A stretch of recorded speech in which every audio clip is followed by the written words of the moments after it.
Hello everyone. आप लोगों का फिर से स्वागत है आपके यूट्यूब चैनल में। आज मैं डिस्कस करने जा रहा हूँ आपके सामने एक दूसरा सेट आपका जो कि प्रीवियस ईयर में पूछा गया हुआ है। और ये आपका सेट है बेसिक मैथ्स के लिए। एक वीडियो मैंने ऑलरेडी अपलोड किया हुआ है जो कि स्टैंडर्ड का है, ठीक है। तो स्टैंडर्ड का 3 सेट कम से कम और बेसिक का कम से कम 3 सेट मैं आपके सामने शेयर करूंगा। डिस्कस करेंगे, क्वेश्चन को अच्छे से कॉन्सेप्ट के साथ करेंगे। तो आप लोगों से रिक्वेस्ट है कि अगर कोई दिक्कत होती है, कोई परेशानी होती है वीडियो में, या फिर कहीं कोई कॉन्सेप्ट रिलेटेड कोई प्रॉब्लम होती है, तो प्लीज़ आप लोग चैट बॉक्स में लिखिए, कमेंट बॉक्स में लिखिए। उससे रिलेटेड क्वेश्चन अगर कुछ होता है या फिर उससे रिलेटेड कोई टॉपिक होती है तो उस टॉपिक को मैं वहाँ पे क्लियर करूँगा, ठीक है। तो मैं आपको बताना चाहूँगा, एक ब्रीफ बताना चाहूँगा इस क्वेश्चन पेपर के बारे में कि इस क्वेश्चन पेपर में आपके टोटल नंबर ऑफ क्वेश्चन जो होते हैं वो 38 होते हैं। 38 क्वेश्चन जो कि 5 पार्ट में डिवाइडेड है। जिसमें आपका है पार्ट ए, ठीक है। पार्ट ए को हम लोग बोलते हैं एमसीक्यू क्वेश्चन बोलते हैं। एमसीक्यूज आपके होते हैं 20 क्वेश्चन। 20 क्वेश्चन में आपका होते हैं जिसमें 18 आपके एमसीक्यूज क्वेश्चन होते हैं सेट ए में, सेक्शन ए में। और 19 और 20 जो नंबर ऑफ क्वेश्चन होते हैं वो आपके होते हैं असर्शन बेस्ड क्वेश्चन, ठीक। अब सेक्शन बी में आपके जो क्वेश्चन होते हैं वो आपके 2 मार्कर क्वेश्चन होते हैं, जिसमें 21 से लेकर 25 क्वेश्चन होते हैं। सेक्शन सी जो है आपका 3 मार्कर क्वेश्चन होता है जो कि 26 नंबर से लेकर 31 क्वेश्चन नंबर तक होते हैं। इसका सेक्शन डी की बात करते हैं। सेक्शन डी आपका आता है 5 मार्कर क्वेश्चन जो कि 32 से लेकर 35 तक होता है, ठीक है।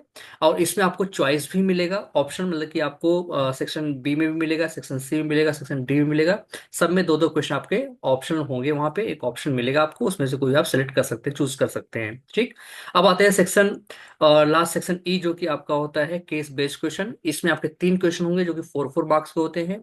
और एक क्वेश्चन में 3 पार्ट होते हैं। फर्स्ट पार्ट का 1 मार्क, सेकेंड पार्ट आपका 1 मार्क, और थर्ड पार्ट आपका होता है 2 मार्क का। और 2 मार्क में भी ऑप्शन होता है। ये तीनों आपके जो भी आपके केस बेस्ड क्वेश्चन उसमें आपके होंगे, ठीक है। तो टोटल क्वेश्चन पेपर आपका होगा 80 मार्क्स का। टाइम आपका 3 आवर्स का होगा। तो आपको बताना चाहूँ कि आप लोग को इसमें करना क्या है कि टाइम को मैनेज करना बहुत जरूरी है। कि सेक्शन ए को आप कितनी देर में करते हो, सेक्शन बी को कितनी देर में करते हो, सेक्शन सी को कितनी देर में करते हैं। तो आपका ये साइकोलॉजिकली इफेक्ट होता है कि आप सोचते हो कि एमसीक्यूज है, बहुत ईजी होगा, तो हम लोग उसमें 20 क्वेश्चन होंगे तो उसको हम लोग आधे घंटे में सॉल्व कर देंगे। ऐसा कुछ भी नहीं है, क्योंकि सेक्शन ए एमसीक्यू क्वेश्चन होता है, वहां पे आपका पास होता है हेड एंड टेल का क्वेश्चन उसका होता है। मतलब हेड एंड टेल का गेम होता है कि या तो सही है तो 4 मार्क्स, गलत है तो 0 मार्क्स, ठीक है। तो उसके लिए थोड़ा सा टाइम आप देंगे, ठीक है। अप्रॉक्सीमेट 20 क्वेश्चन है। 20 क्वेश्चन के लिए आपको मिनिमम 45 मिनट तो आपको देना है, ठीक है। अब मिनिमम मतलब ये नहीं कि आपने 2 घंटा उसी में दे दिया, नहीं। 45 मान चलिए, 45 to 50 मिनट में आपको सेक्शन ए को फिनिश करना है। क्लियर है। तो चलिए स्टार्ट करते हैं हम लोग क्वेश्चन नंबर 1, फर्स्ट आपका सेक्शन ए से। तो इसमें आपको दिया हुआ है कि HCF, the HCF of smallest 2 digit number and smallest composite number, ठीक है। तो स्मॉलेस्ट 2 डिजिट नंबर क्या होता है आपका? 10 होता है, ठीक है। Smallest 2 digit number, 2 digit number is 10। Clear. और स्मॉलेस्ट कंपोजिट नंबर, स्मॉलेस्ट, ये आपको लिखना होगा, स्मॉलेस्ट कंपोजिट नंबर, ये सब आप लिखेंगे तो इसमें मार्किंग होती है एक्चुअली। हालांकि ये तो आपका एमसीक्यू है, इसमें तो कोई दिक्कत नहीं है, लेकिन यही क्वेश्चन अगर आपका 2 मार्कर में आएगा तो ये आपको लिखना पड़ेगा। तो smallest composite number, smallest composite number आपका होता है 4, ठीक है। अब कंपोजिट नंबर क्या होता है? Composite number the number which are divisible by one and itself and any other number also, ठीक है। मतलब वो खुद से और वन से तो डिवाइड होगा ही होगा, भाई सारे नंबर होते हैं, लेकिन वो किसी और भी नंबर से अगर डिवाइड हो जाता है तो उसको हम बोलते हैं कंपोजिट नंबर। तो स्मॉलेस्ट नंबर जो होता है वो 4 होता है जो कि कंपोजिट होता है, ठीक है। तो इसमें बोला गया है HCF of the smallest 2 digit number and the smallest composite number. तो यहाँ पे 4 और 10 का निकालना है आपको एचसीएफ। तो एचसीएफ निकालते समय अगर हम प्राइम फैक्टराइजेशन मेथड से करते हैं तो दोनों नंबर साथ साथ आपका डिवाइड होना जरूरी है। तो 4 को आपने 2 से डिवाइड कर दिया, 10 भी आपका 2 से डिवाइड हो जाएगा। तो 2 5 10। अब 2 से 2 डिवाइड हो जाएगा, लेकिन 5 नहीं होगा। 5 5 से डिवाइड होगा तो 2 को नहीं करेगा, इसलिए यहाँ पे एचसीएफ आपका होता है 2। तो सेक्शन ए का फर्स्ट क्वेश्चन का आंसर आपका है 2A, correct. Second question, the value of के। अब ये क्वेश्चन आपको स्टैंडर्ड हो चाहे बेसिक हो, ये क्वेश्चन आपको आना ही आना है। इसके लिए आप कॉन्सेप्ट क्लियर कीजिए और के की वैल्यू फाइंड कर लीजिए। तो यहाँ पे क्या दिया हुआ है?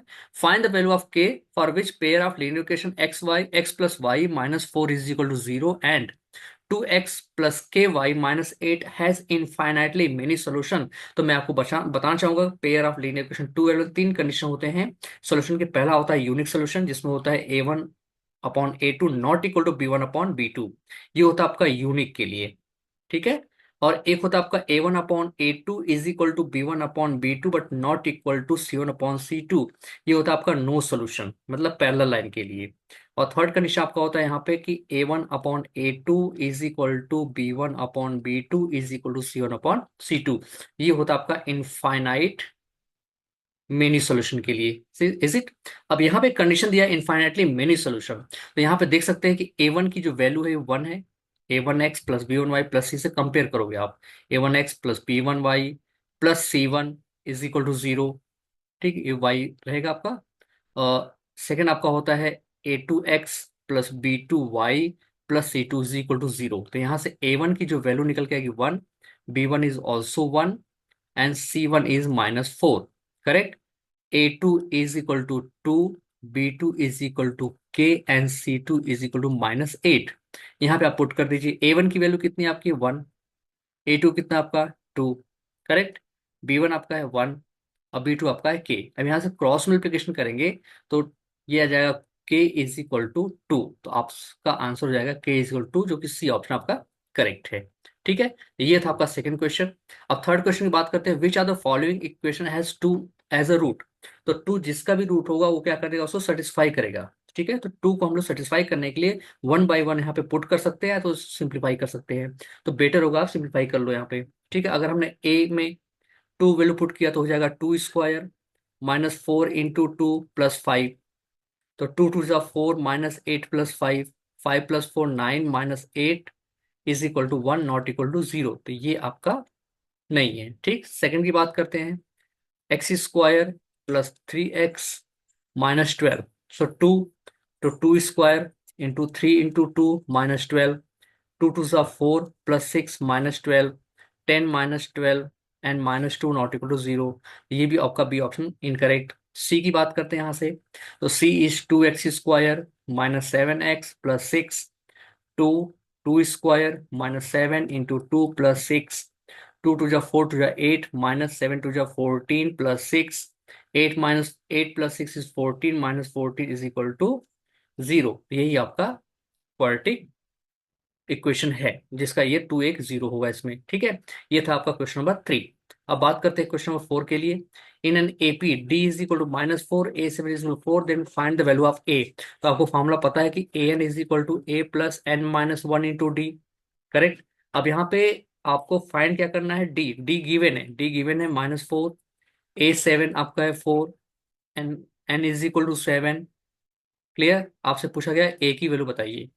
तो इसके लिए आप formula A7 is equal to A + 60। A7 की वैल्यू है 4, ए की वैल्यू आपको पता करना है 6 और डी है आपका -4। ठीक है, तो 6 4 जा 24। तो A -24, 4 -20 ट्रांसफर करेंगे आप, 24 + 4 is equal to A, so A is equal to 28।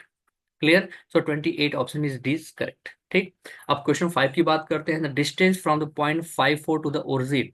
तो distance formula is √x2 - x1 whole square plus y2 - y1 whole square.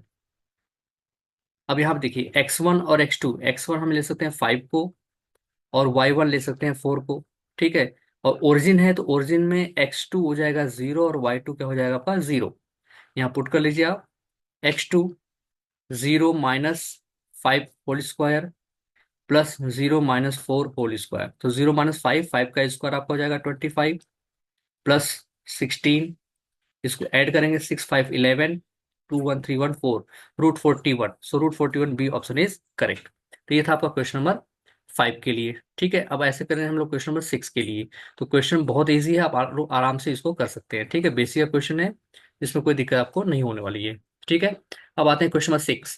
Question 6, if sine A is equal 3/5 then value of cot A. तो आपको पता होना चाहिए कि method आपका PBP, HHB। Clear, PBP जिस sine cos tan cot से cosec. Clear, तो sine A is equal to 3/5 और साइन होता है आपका P/H। तो P is equal to 3 and H is equal to 5। तो B² is equal to H² - P²। H² means 25 - 9 it is 16। B square, so B will be 4, correct. अब आपको find क्या करना है, cot, cot is B upon P, cot A is equal to B upon P. B is 4 and B upon P. P is equal to 3. So 4 upon 3 is answer. So B option is correct. So this was the question number 6. अब आते हैं हम लोग question number 7 के लिए। Question 7 आपका यहाँ पे दिया हुआ है, 1 + tan² A upon 1 + cot² A की वैल्यू आपको फाइंड करना है, ठीक है। 1 + tan² A अपॉन 1 + cot²A। तो आप देख सकते हैं यहाँ से डायरेक्टली कर सकते हैं। 1 + tan² की वैल्यू तो आपका sec² A upon 1 + cot² is cosec²A।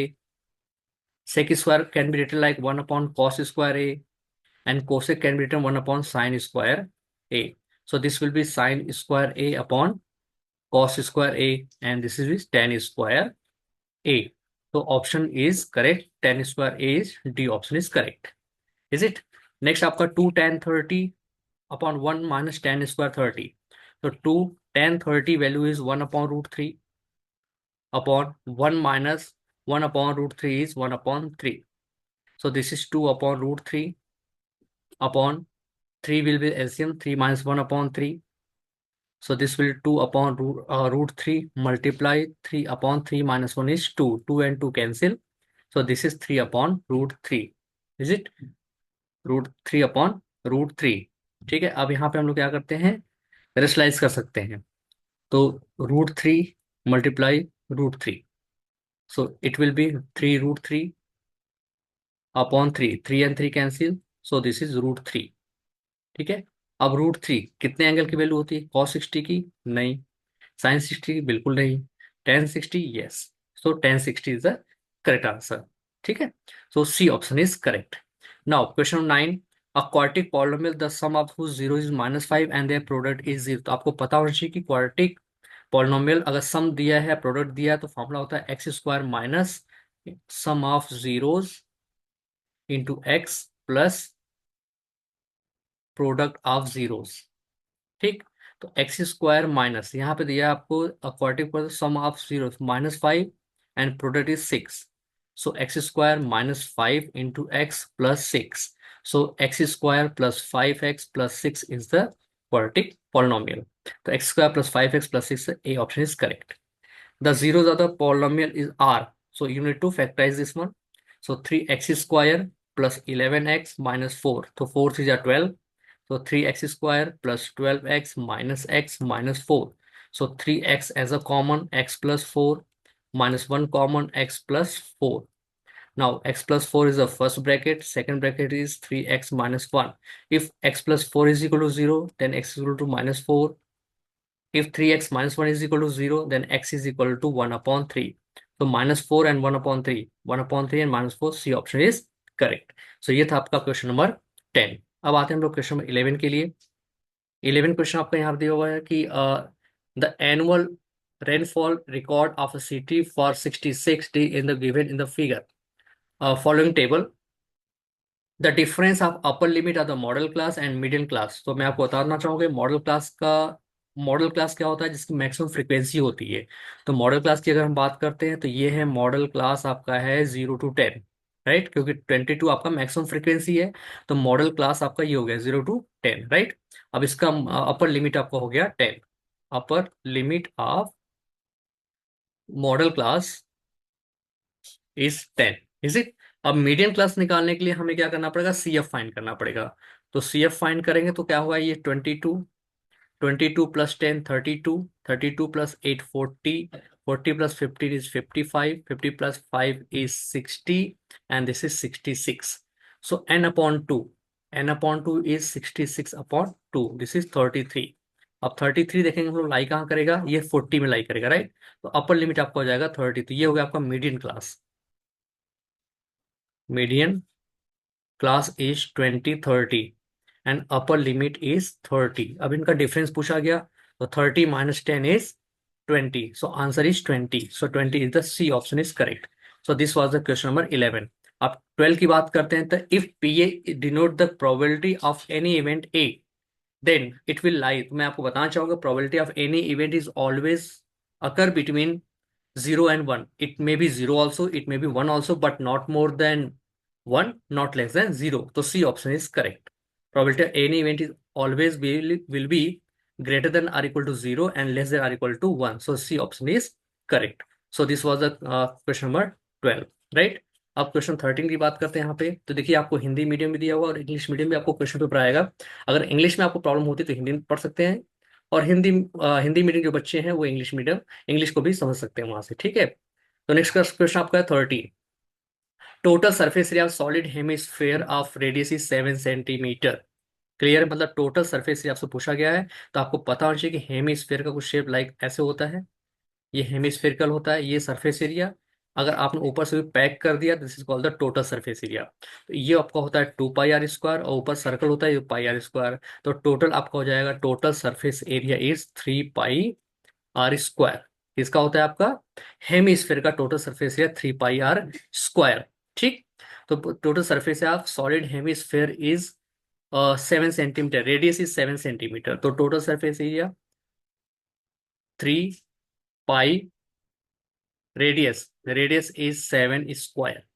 So 3 into 49 pi, 3 9 जा 27, 3 4 जा 12, 12 2 14, 147 pi centimetre square, 147। This one B option is correct. Clear है। अब आते हैं हम लोग 14 क्वेश्चन की तरफ। 14 क्वेश्चन देखते हैं यहाँ पे। The difference of the area of the minor sector of the 120 and the corresponding major sector of the circle of radius 21 centimetre. ठीक है, तो आपको पता होना चाहिए कि एरिया ऑफ सेक्टर का formula, area of sector formula is theta upon 360 pi are square. ठीक है। अब करना क्या आपको कि मेजर का भी निकालना है और माइनर का भी निकालना है, उसको आपको सब्ट्रैक्ट करना है, ठीक है। तो हम क्या करेंगे, यहां लिख सकते हैं area of major sector minus area of minor sector. ठीक है, एरिया ऑफ मेजर सेक्टर के लिए फॉर्मूला वही रहेगा आपका। अब अगर माइनर का एंगल आपका 120 है तो मेजर का आपका हो जाएगा 360 - 120, 0 4 2 240। So it can be written like theta is 240 upon 360 pi r square, correct? Minus 120 upon 360 pi r square। ठीक है, तो इसको जब सब्ट्रैक्ट करेंगे तो 240 माइनस 120 तो आपका हो जाएगा 120 अपॉन 360 पाई आर स्क्वायर। ठीक है, 120, 240 minus 120 is 120 pi are square. तो this will be 1 and 3, 1/3 pi, and the value is radius is 21, so pi is 22/7, radius is 21 into 21, right? So 7 3 ja 21, 3 and 3 will be cancelled, so 22 multiply 21, so 21 2 ja 42, 4, 21 2 ja 42 and 4 46, 462। So 462 is the B option is correct. ठीक है, तो 460 will the answer of this question, is it. ये था आपका question number 14। ये आपका 2 marker में भी आ सकता है, तो उसके लिए आप फॉर्मूला अप्लाई करेंगे, फॉर्मूला में जो वैल्यू है वो पुट करेंगे, आपकी वैल्यू निकल के आ जाएगी। ठीक है, अब आते हैं हम लोग क्वेश्चन नंबर 15 पे। तो 15 में दिया आपको यहाँ पे कि the graph of pair of linear equation a1x plus b1y plus is equal to c1, a2x plus b2y is equal to c2 in two variable x and y represent parallel line। Parallel line के लिए मैंने आपको बताया था कि a1/a2 is equal to b1/b2 but not equal to c1/c2, so D option is correct for the parallel line. Infinite solution के लिए ये ऑप्शन होगा आपका, और यूनिक सोल्यूशन के लिए आपका ये होगा, unique solution, infinite solution and no solution parallel के लिए। तो ये आपका पैरेलल का है, तो ऑप्शन डी इज करेक्ट। ठीक, अब आते हैं 16 क्वेश्चन के लिए। तो 16 क्वेश्चन आप देख सकते हैं, ये भी इजी क्वेश्चन आपका है। अगर आपका कॉन्सेप्ट क्लियर है तो आप question concept through question solve कर सकते हैं। तो मैं आपको एक बार बताना चाहूंगा कि सारे चैप्टर को मैं एक एक करके सारे वीडियो अपलोड कर रहा हूँ, चैप्टर 1 से लेकर चैप्टर 14 तक, मिस प्रोबेबिलिटी तक। और उसमें आपका कॉन्सेप्ट है, कॉन्सेप्ट साथ साथ कुछ एमसीक्यू क्वेश्चन है, साथ में कुछ सब्जेक्टिव क्वेश्चन भी, डिस्क्रिप्टिव क्वेश्चन भी मैंने वहाँ पे डिस्कस किया है कॉन्सेप्ट के साथ। तो अगर आप चाहें तो आप पास टाइम है, आप उस इस पर्टिकुलर बुक को, क्लास 10th मैथ्स की बुक को विद इन 15 to 20 डेज में अच्छे से कंप्लीट करके आप आउट ऑफ 80 आप अगर अच्छे से तैयारी करते हैं तो 70 मार्क्स आपके कहीं ना कहीं 70, मिनिमम 70 मार्क्स तो आपके आ सकते हैं, और थोड़ा सा और मेहनत करेंगे तो 80 के अप्रॉक्स आप पहुंच सकते हैं। तो थोड़ा सा आपको लेबर करना पड़ेगा, मेहनत करना पड़ेगा। तो आप लोग एक भी वीडियो को आप मिस नहीं करेंगे, ठीक। और मैं आपको बताना चाहूंगा कि जो मैंने पहला वीडियो जो अपलोड किया हुआ है मैथ्स का, मतलब सेट 1 स्टैंडर्ड का, उसका आपका डिस्क्रिप्शन बॉक्स में उसका लिंक मैं आपको यहाँ पे शेयर कर दूंगा। उस लिंक के थ्रू आप उस क्वेश्चन को भी आप देख सकते हैं। एक भी क्वेश्चन को आप मिस नहीं करेंगे, क्योंकि मिनिमम आपके 6 सेट में आपके पास शेयर करने जा रहा हूँ। एक भी सेट को आप मिस नहीं करेंगे, क्योंकि अगर 100% गारंटी है कि इसी 6 सेट में से ही क्वेश्चन आपके आ जाएंगे, ठीक है। आते हैं क्वेश्चन नंबर 16 की बात करते हैं। तो मैं आपको फिर से बोलना चाहूंगा कि आप लोग इसको बिल्कुल मिस नहीं करेंगे, और प्लीज अगर आप लोगों ने चैनल को सब्सक्राइब नहीं किया तो सब्सक्राइब कर दीजिए, और नोटिफिकेशन जो आपका बेल आइकन हो उसको प्रेस करना बिल्कुल मत भूलिएगा, ठीक। तो आते हैं 16 क्वेश्चन की तरफ। 16 in the given figure tangent P and P B from a point P to a circle with the centre O are incline to each other at the angle of 80 degree, angle A B O is equal to. देखिए A B ओ मतलब इस angle की बात कर रहा है वो, ठीक है। ये एंगल आपको पता करना है, ठीक है। ये एंगल आपको पता करना है। अब ये कैसे पता चलेगा? तो आपको पता है कि ये एपी और पीबी क्या आपके हैं, टेंजेंट हैं। एपी और पीबी क्या आपके टेंजेंट, मतलब कि हम बात करते हैं in triangle A B P. तो एपी और पीबी ये क्या आपके टेंजेंट है, और tangent from a point on a circle are equal length. तो AP is equal to PB, clear. तो ये कौन सा बन जाएगा आपको, आइसोसेलेस ट्रायंगल बन जाएगा। एपी और पीबी इक्वल है तो ये क्या बन जाएगा आपका, आइसोसेलेस। और आइसोसेलेस की प्रॉपर्टी ये होती है कि टू एंगल्स का इक्वल होते हैं, two angles are equal, correct.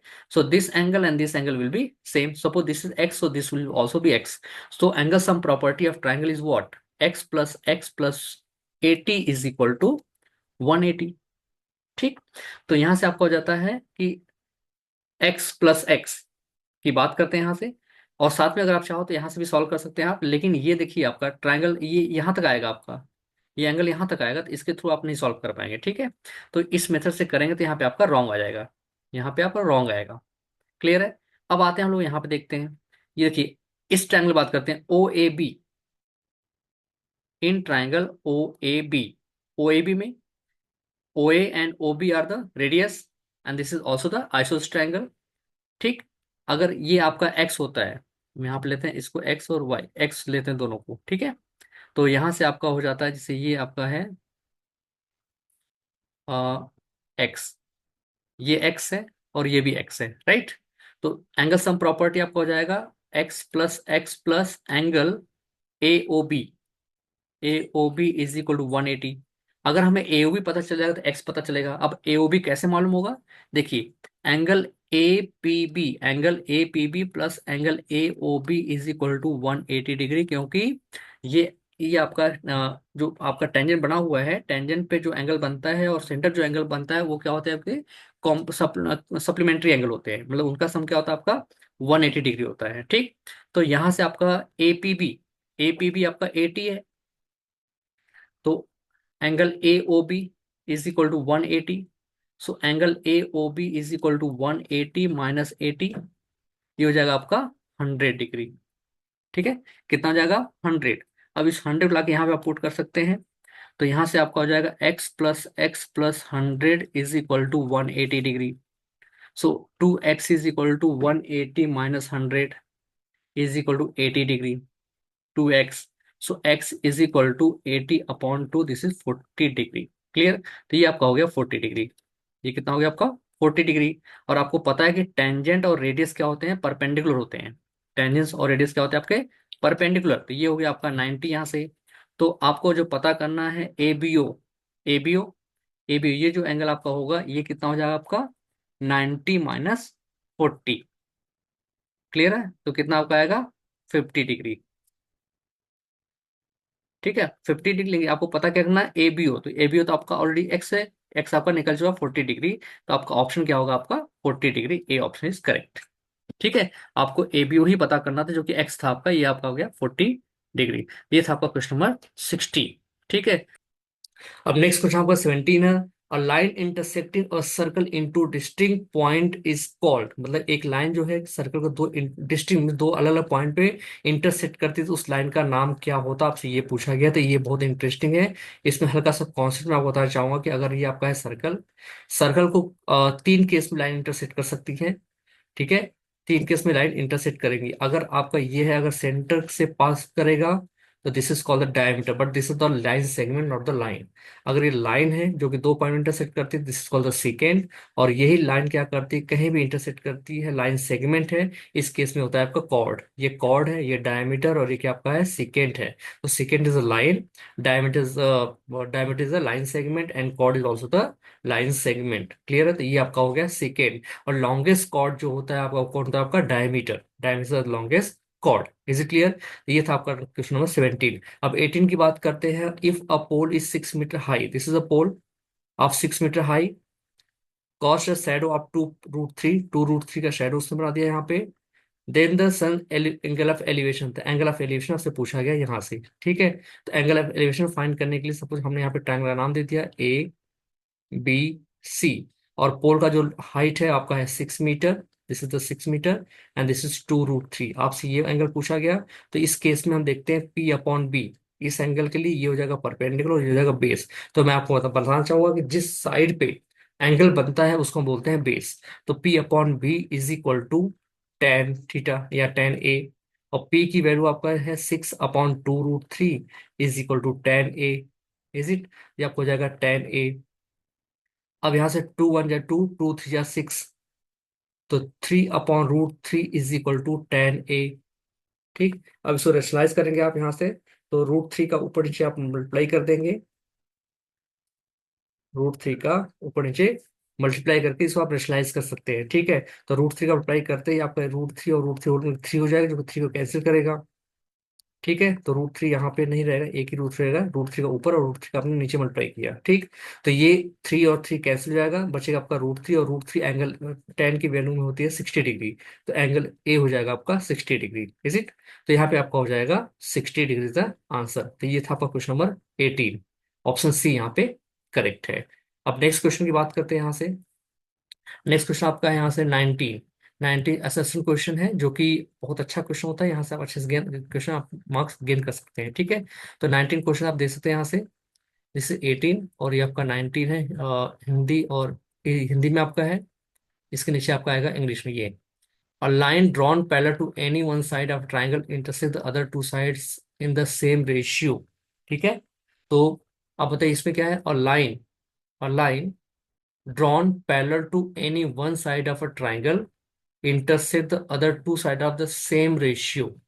बिल्कुल सही बात है। ट्रायंगल, अगर आपने कोई भी ट्रायंगल ड्रॉ किया हुआ, ट्रायंगल के दो साइड, मतलब एक साइड के पैरेलल जो आप ड्रॉ करेंगे, आपको कोई भी लाइन सेगमेंट, वो क्या करता है, उसको इक्वल रेशियो में डिवाइड करता है। क्लियर है? तो मैं देखता हूँ इस क्वेश्चन कैसे करना है आप लोग को। तो यहाँ के लिए आपने यहाँ पे ड्रॉ किया, सपोज ये ट्रायंगल आपका ये है। ठीक, अब इसमें बोला गया है कि a line drawn parallel to any one side, तो ABC, BC के पैरेलल हमने कोई लाइन ड्रॉ कर दिया DE। यहाँ पे कंडीशन है कि BC क्या है, DE के पैरेलल है। DE parallel to BC, correct. BC parallel to DE। यहाँ पे a line drawn parallel to any one side of a triangle intersect the other two side in the same ratio, this called the BPT, basic proportional theorem. तो AD/DE is A/AC, ये correct आपका हो गया। Parallel line can not be drawn to any side of triangle, बिल्कुल हम draw कर सकते हैं भाई, पहले ये पैरेलल लाइन तो है आपका। ठीक है, तो इसमें पूछा गया आपका ऑप्शन कौन सा सही होगा। ठीक, तो आप देखिए यहाँ पे, तो इसके लिए आपका ऑप्शन A B C, तीन ऑप्शन, डी ऑप्शन मिलेंगे आपको। यहाँ देखिए A, तो यहाँ पे assertion A is true but reason is false. Assertion is true and reason is false. Reason भाई स्टेटमेंट दो सही, लेकिन रीजन क्या है, रीजन अलग अलग है। तो रीजन में ये होता है कि अगर ये पैरेलल होता तो प्रोपोर्शनल, जो कि गिवन है यहाँ पे ट्रू है। Parallel line can not be drawn, तो ये तो फॉल्स हुआ ना, ड्रॉ तो कर सकते हैं ना, तो ये आपका फॉल्स हुआ। करेक्ट, तो ये आपका सी ऑप्शन यहाँ पे करेक्ट है। Assertion A is true but reason R is false. अब 20 क्वेश्चन की बात करते हैं। The point 0 4 lie on y axis. भाई 0 4 आपको बता दूं कि अगर आपने कोई भी प्लॉटिंग किया है एक्स एक्सिस या वाई एक्सिस पे, ये आपका एक्स एक्सिस है या वाई एक्सिस है, एक्स पे कोई भी वैल्यू होगी तो वहां पे वाई की वैल्यू जो होती है वो 0 होती है। करेक्ट, और वाई पे अगर रिप्रेजेंट करेंगे तो यहाँ पे एक्स की वैल्यू 0 होती है और वाई की वैल्यू प्लस माइनस कुछ भी हो सकती है। ठीक है, तो यहाँ पे आप दिया हुआ है यहाँ पे कि the point 04 lie on y axis. भाई वाई पे है तो एक्स की वैल्यू 0 1 है यहाँ से, तो ये किस एक्सिस पे है, वाई एक्सिस, बिल्कुल सही है आपका है। Reason, the x coordinate of a point lie on x y axis is 0। Y axis पे जो एक्स की वैल्यू होती है वो क्या होती है आपकी, 0 होती है। ठीक है, तो ये आप ऑप्शन यहाँ से देख सकते हैं कि कौन सा आपका ऑप्शन सही है। तो ऑप्शन इसमें ए सही है आपका है। Both assertion A and reason are correct, and reason R is the correct explanation of assertion ए। तो ये था आपका क्वेश्चन नंबर 20। अब आते हैं हम लोग 21 क्वेश्चन की तरफ बढ़ते हैं। 21 है आपका, find the HCF of 84 and 144 by prime factorisation method. इस बाय प्राइम फैक्टराइजेशन मेथड से आपको क्या करना है, इसका एचसीएफ फाइंड करना है। ठीक है, तो कैसे करेंगे आप इसको, 84 144 84 2 से डिवाइड होगा, क्या पूछा गया आपको, एचसीएफ पूछा गया, याद रखना आपको, एलसीएम नहीं एचसीएफ। तो दोनों आपको डिवाइड होना जरूरी है, 2 4 जा 2 2 जा 2 7 जा 2 2 जा 2 21 2 3 जा 2 6 जा। अब देखिए यहाँ से 21 और 36, 21 3 से डिवाइड हो जाएगा और 36 भी 3 से डिवाइड होगा, तो उसे डिवाइड करेंगे, 3 7 जा 3 12, राइट। अब 7 7 से डिवाइड होगा, 2 2 से डिवाइड होगा और 3 से भी हो सकता है, बट 7 तो नहीं होगा, इसलिए हमारा जो एचसीएफ निकल के आएगा 2 2 जा 4 3 जा 12, 12 is the HCF, is it. तो करना क्या है, एचसीएफ में क्या होता है कि आपको दोनों नंबर या 3 नंबर जो दिए रहेंगे सारे नंबर सेम नंबर से डिवाइड होने जरूरी है, तो वही से हम लोग फाइंड करते हैं एचसीएफ की वैल्यू। ठीक, 84 140 को 4 को अपने फैक्टराइजेशन मेथड से आपने कैसे किया, ऐसे कर दिया, this is called prime factorisation method. Clear हो गया। अब नेक्स्ट आपका आता है 22nd क्वेश्चन। 22nd क्वेश्चन आपका यहाँ दिया हुआ है कि the sum of two natural number is 70। तो हमने अज्यूम किया, let first number is A and second number is B. Let first number is A and second number is B. आपने फर्स्ट नंबर को ए ले लिया और second number को आपने बी ले लिया। अब कह रहा है कि इनका सम जो है 70 है, means A plus B is equal to 70, equation 1। अब कह रहा है इनका जो their difference is 10, means A minus B is equal to 10, correct. तो ये हो गया 10। अब यहां से हम ए की वैल्यू फाइंड करेंगे, लाके यहाँ पे 1 में पुट अप कर सकते हैं, तो A is equal to 10 plus B. अब यहाँ पे लाके पुट कर दीजिए आप, तो हो जाएगा 10 plus B plus B, 10 plus B A की वैल्यू है, और बी की वैल्यू आपका है यहाँ पे, बी तो ऑलरेडी है आपका यहाँ पे, ठीक है। तो यहाँ से हो जाता है आपका 10 plus B is equal to 10। ठीक है, ए दोनों का सम कितना आपका है, दोनों का सम 70 है, सॉरी 70 आपका है ये। ठीक, तो 10, ए की वैल्यू 10 प्लस बी और B is equal to 70। B and B will be 2b and 70 minus 10, this is 60। 2b and b is equal to 30। अब b को लाके आप पुट कर सकते हैं इक्वेशन 1 में, तो a plus 30 is equal to 70 and a is equal to 70 minus 30 is equal to 40। तो पहला नंबर आपका 40 है, दूसरा नंबर आपका 30 है। अब आपको आंसर चेक करना, चेक कर सकते हैं, 40 और 30 का सम 70 होगा, और 40 30 का जो डिफरेंस है वो भी 10 का है, तो दोनों इक्वेशन जो है आपको सेटिस्फाई कर रहा है, तो answer is correct, is it. अब आते हैं बी के लिए। यहाँ पे 22nd का बी का जो ऑप्शन दिया हुआ है, solve x-3y is equal to 7, x-3y is equal to 7, this is the equation number 1। And second equation is 3x-3y is equal to 5, this is the equation number 2। अब देखिए सॉल्व करते समय हम लोग क्या करते हैं, एक मेथड आपका होता है एलिमेंट्री मेथड। तो एलिमेंट्री मेथड की कंडीशन ये है कि x या y के किसी भी कोफिशिएंट को सेम होना चाहिए। तो यहाँ देख सकते हैं x का और y में से y सेम है, और साइन क्या आपका है, सेम मतलब माइनस है। अगर साइन आपका सेम है तो उसके इसमें सब्ट्रैक्ट करते हैं, और साइन अगर आपका अपोजिट होता है उसके इसमें ऐड करते हैं एलिमिनेशन के लिए। तो यहाँ पे आपको हो जाएगा सब्ट्रैक्शन, तो minus and this is plus and this is minus. Subtract करते समय साइन चेंज करना है आपको नीचे के टर्म्स के। ये कैंसिल हुआ आपका, x-3y minus 2x, 7 - 5 is 2, and x is equal to -1। ये आपको हो गया x की वैल्यू -1। ठीक है, अब इसको आप लोग पुट करेंगे कहाँ पे, किसी भी इक्वेशन में, 1 में या 2 में आप पुट कर सकते हैं। सपोज हमने 1 में पुटअप किया, तो -1 minus 3y is equal to 7, -1 को उधर ट्रांसफर किया आपने, तो -3y is equal to 7 plus 1 is it 8। ठीक, तो y आपका हो जाता है 8/3, -8/3। ठीक है, ये y की वैल्यू है। अगर आपको चेक करना है कि आपका आंसर सही है कि गलत है, तो आप इसको क्या कर सकते हैं कि सेटिस्फाई करा सकते हैं। तो पहला इक्वेशन आपका है x-3y = 7। ठीक, अब x की वैल्यू आपने पुट किया यहाँ से, कितना आपका है -1, तो -1 माइनस, ये माइनस इस माइनस को प्लस करेगा तो 8/3, और ये 3 आपका बचा हुआ 3, 3 कैंसिल हुआ, तो 8 - 7 = 7, 8 - 1 = 7, यहाँ भी 7 है। ये left hand side right hand side दोनों इक्वल है, मतलब आपका आंसर बिल्कुल सही है। ठीक है, तो ये था आपका क्वेश्चन नंबर 22। अब आते हैं हम लोग क्वेश्चन नंबर 23 की तरफ। तो 23 क्वेश्चन आपका यहाँ क्या दिया हुआ है, ये हिंदी मीडियम में है, नीचे आपको इंग्लिश मीडियम मिलेगा। 23, 15 defected pens are accidentally mixed with 145 good ones, मतलब आपका 15 जो डिफेक्टेड पेन थे वो क्या हुए, 145 गुड पेन थे, उसमें क्या मिक्स हो चुके हैं। ठीक, तो now you need to find the probability one pen is taken out and random from the this lot, determine the probability that the pen taken out the good ones. इसमें से आपको गुड वन की probability पूछा गया है। तो मैं आपको बताना चाहूंगा इस टाइप के क्वेश्चन करने के लिए आप मार्क्स कैसे गेन करते हैं, उसको मैं आपको तरीका बताता हूँ। तो पहले आपको लिखना पड़ेगा नंबर ऑफ डिफेक्टिव, यहाँ लिखेंगे आप number of defective pens = 15, number of good pens = 145।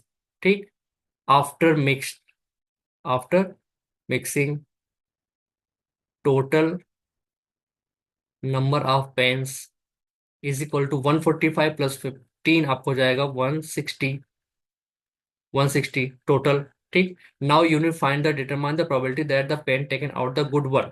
तो find the formula, probability of any event is equal to number of favorable outcomes upon total number of outcomes, is it? अब देखिए number of total outcomes कितने हैं, मतलब total कितने pen है। Number of favourable, favourable means किसकी बात कर रहे हैं हम लोग, प्रोबेबिलिटी फिक्स फाइंड करना है आपको। Find the probability one pen is taken out, determine the probability of the that pen is good one. तो गुड वन की प्रोबेबिलिटी, तो गुड वन कितने हैं 145, तो 145 अपॉन टोटल आपका है 160। ठीक है, तो गुड वन की डिफेक्टिव नहीं पूछा गया, डिफेक्टिव होता तो 15/150 होता। ठीक है, और उसने पूछा है गुड वन की, गुड वन तो आपके टोटल गुड वन है 145 और 160, इसको सिंप्लीफाई कर सकते हैं आप। ठीक, तो 5 2 * 10 एंड 5 9 = 45 एंड 5 3 = 15, 5 2 = 10। ठीक, तो ये आपका हो जाएगा 29/32, ये आपकी प्रोबेबिलिटी है किसकी, गुड वन पेन की प्रोबेबिलिटी। ठीक, अब आते हैं हम लोग क्वेश्चन नंबर 24 की तरफ। तो 24 क्या दिया है यहाँ पे, in a given figure O A multiply O B is O C into O D, prove that A O D similar to C O D. तो यहाँ से देख सकते हैं आप यहाँ पे कि क्या क्या गिवन है यहाँ पे। ठीक है, गिवन क्या है कि ओ ए और ओ बी का जो प्रोडक्ट है वो ओ सी ओ डी के प्रोडक्ट के बराबर है। ठीक है, क्लियर है।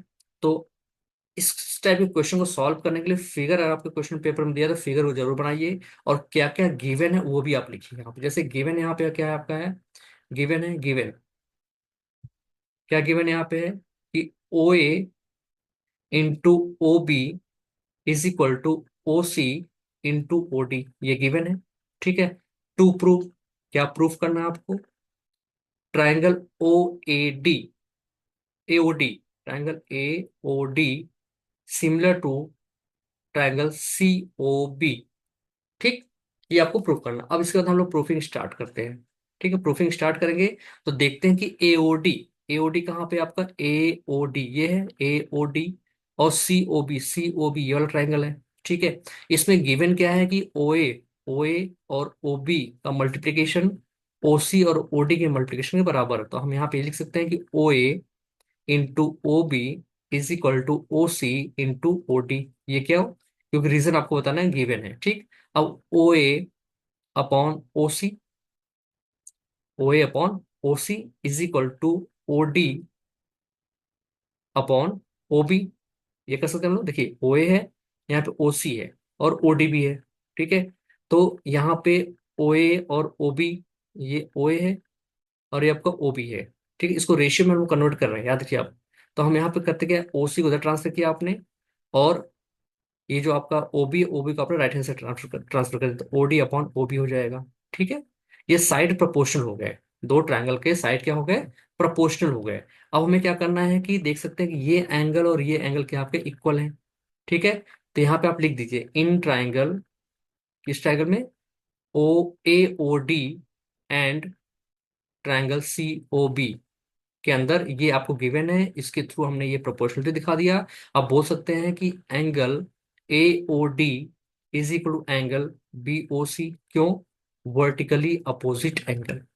तो by side angle side criteria, triangle A O D is similar to triangle C O B, ये आपको प्रूफ करना था।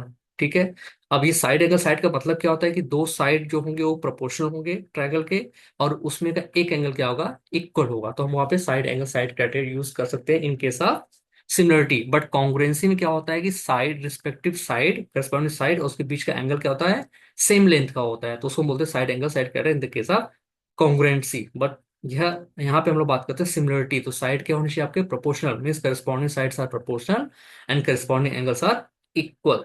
इन that case the similar criteria is followed. Is it clear? अब नेक्स्ट क्वेश्चन बात करते हैं हम यहाँ पे, ये था आपका 24 का ए। अब 24 का बी जो कि ऑप्शनल दिया हुआ है, इसको हम सॉल्व करते हैं। 24 का ऑप्शन क्या है ये देख लीजिए आप यहाँ पे। तो 24 का ऑप्शन दिया हुआ है यहाँ पे कि ये ए बी सी ट्राइंगल है, डी यहाँ पे एक लाइन है जो कि बी सी के पैरेलल है, राइट। यहाँ पे एंग नहीं, पैरेलल गिवन नहीं है, एंगल डी और एंगल इक्वल है, एंगल डी और ई इक्वल है, और A D upon A D और A, sorry A D upon D B और ए अपॉन ई सी क्या आपके हैं, प्रोपोर्शनल है। क्या है, प्रोपोर्शनल। तो अगर प्रोपोर्शनल होंगे तो आप यहां से भी सॉल्व कर सकते हैं, देखिए कितना इजी क्वेश्चन है ये। और यहाँ पे A D upon D B is equal to A upon E C. ठीक है, ये प्रोपोर्शनल है।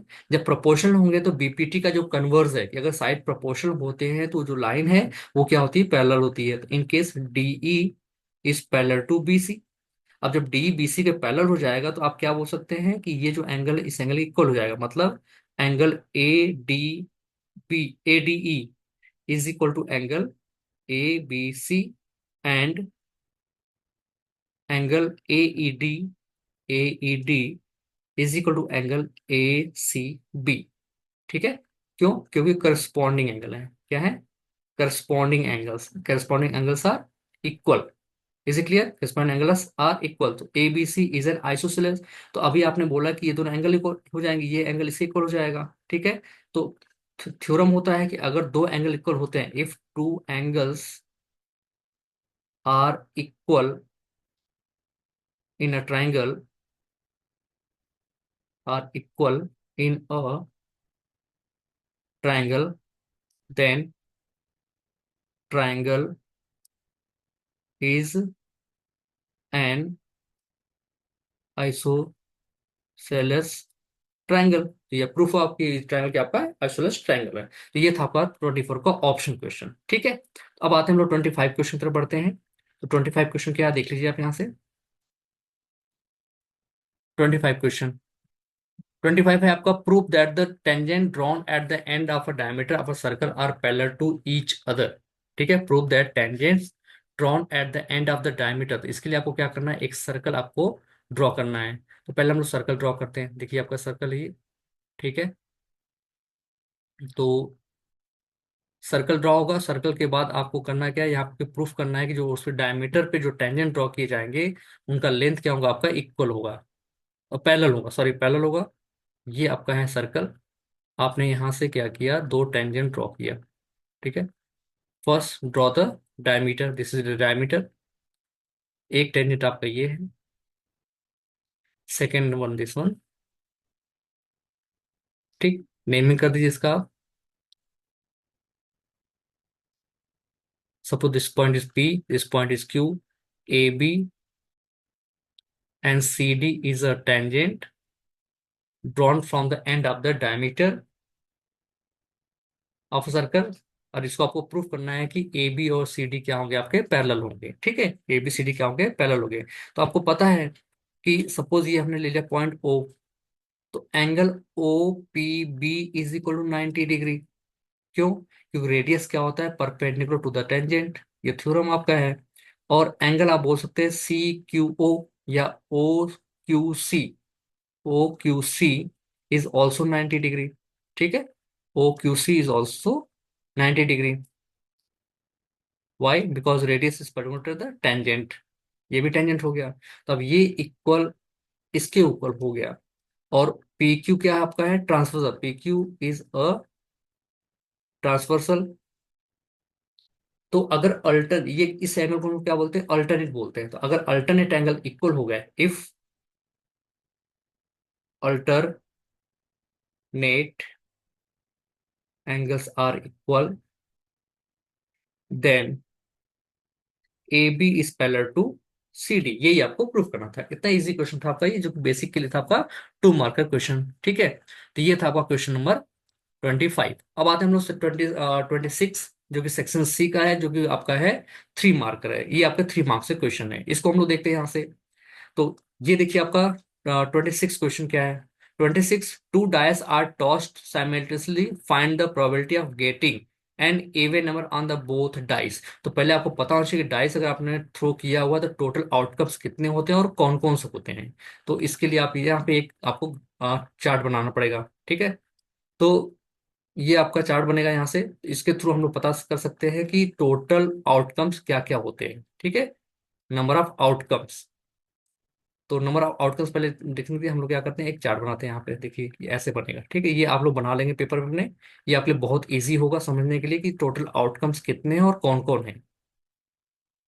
ठीक है, तो इसको मत भूलिएगा आप लोग, ये आपको बनाना बहुत जरूरी है, क्योंकि इससे आपको सब समझ में आ जाएगा कि आपको कैसे और क्या क्या आउटकम्स आपके वहां पे आएंगे। तो ये आप लोग चार्ट जरूर बनाएंगे वहां पे। ठीक है, नहीं तो आप लोग भूल जाते हैं।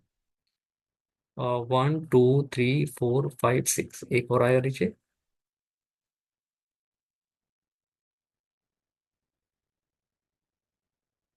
1 2 3 4 5 and 6. So number I've just taken as this is 1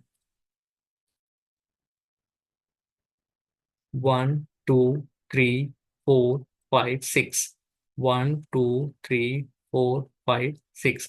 तो आउटकम्स आपके आप यहाँ पे आ जाएंगे आपके। ये 1 1, 1 2 1 3 1 4 1 5 1 6, 1 4 2 4 3 4 4 5 6 7 8 9। तो 9 फेवरेबल आउटकम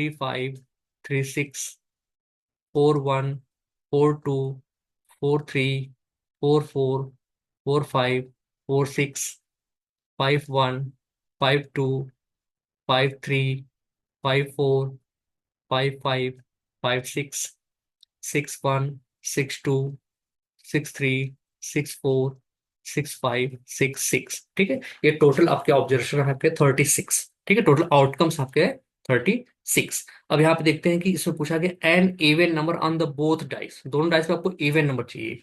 इवन नंबर आप चेक कर सकते हैं यहाँ से, कहाँ का इवन नंबर आपका है यहाँ पे। ठीक है, देखिए इवन नंबर एक है आपका यहाँ पे। दोनों में इवन, दोनों में इवन चाहिए। क्या चाहिए आपको, दोनों में इवन। इवन आपका इसमें कहीं नहीं है।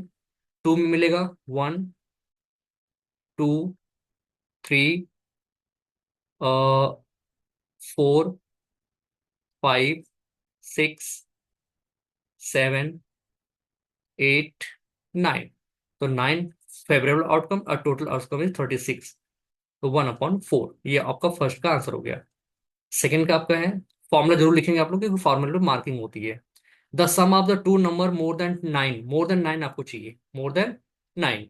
तो मोर देन 9 चेक कर, यहाँ पे आएगा मोर देन 9। यहाँ पे 6 to 8 है, इसमें तो आएगा नहीं। मोर देन 9 3 6 9 है, इसमें भी नहीं आएगा आपका। स्टार्टिंग हुआ यहाँ से, तो ये आपका है 4 + 5 9 होगा, इसको भी नहीं काउंट करेंगे। 6 + 4 10, दिस इज 1। 5 + 4 ये भी नहीं लेंगे। 5 + 5 10, 5 + 6 11, 6 + 12, 6 + 5 is 11, 6 + 4 is 10। ठीक है, तो ये आपके हो जाएंगे जो रेड वाला 1 2 3 4 5 6। ठीक है ना, 4 6 10 हुआ, जो कि मोर देन 9 है। 5 + 5 10 है, मोर देन 9 है। 5 + 6 भी 11 जो कि मोर देन 9 है। 6 + 4 आपका मोर than 9, 6 + 5 11 more than 9, 6 + 6 is more than 9, और 6 + 3 क्या है, इक्वल टू 9। तो इक्वल नहीं लेना आपको, मोर देन 9 बोला गया है। तो आपका हो गया 1 2 3 4 5 6, तो 6/36, 6/36। तो यहां से आपका हो जाता है 6/36 इज इक्वल टू 1/6। तो ये आपका हो गया सेकंड का आंसर। तो मार्किंग कहाँ से हो सकती है आपकी, ये जो ऑप्टेन टेबल है इससे मार्किंग होगी आपकी, और फॉर्मूला पे मार्किंग होती है, और नंबर ऑफ फेवरेबल क्या है आपका उस पे मार्किंग होगी, और नंबर ऑफ टोटल आउटकम्स क्या है उस पे मार्किंग आपकी होगी। तो ये आपका 3 मार्कर है, 3 मार्क्स के लिए आपको उस हिसाब से आपको आंसर देना पड़ेगा। ठीक है, तो ये था आपका क्वेश्चन नंबर 26। चलिए स्टार्ट करते हैं हम लोग क्वेश्चन नंबर 27। 27 बोला गया इन टू कोसेंट्रिक सर्कल। तो पहले आपको फिगर यहाँ बनाना बहुत जरूरी है। टू कोसेंट्रिक, कोसेंट्रिक का मतलब कि जो सर्कल होंगे, दो सर्कल, उनके सेंटर क्या होंगे आपके, सेम होंगे। ठीक है, तो आपको ड्रॉ करना है यहाँ पे टू कोसेंट्रिक सर्कल। जैसे मैंने यहाँ पे ड्रॉ किया, ये फर्स्ट सर्कल आपका, ठीक है, ये आपका सेकेंड वन। ठीक, this is second one.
Next question is 27।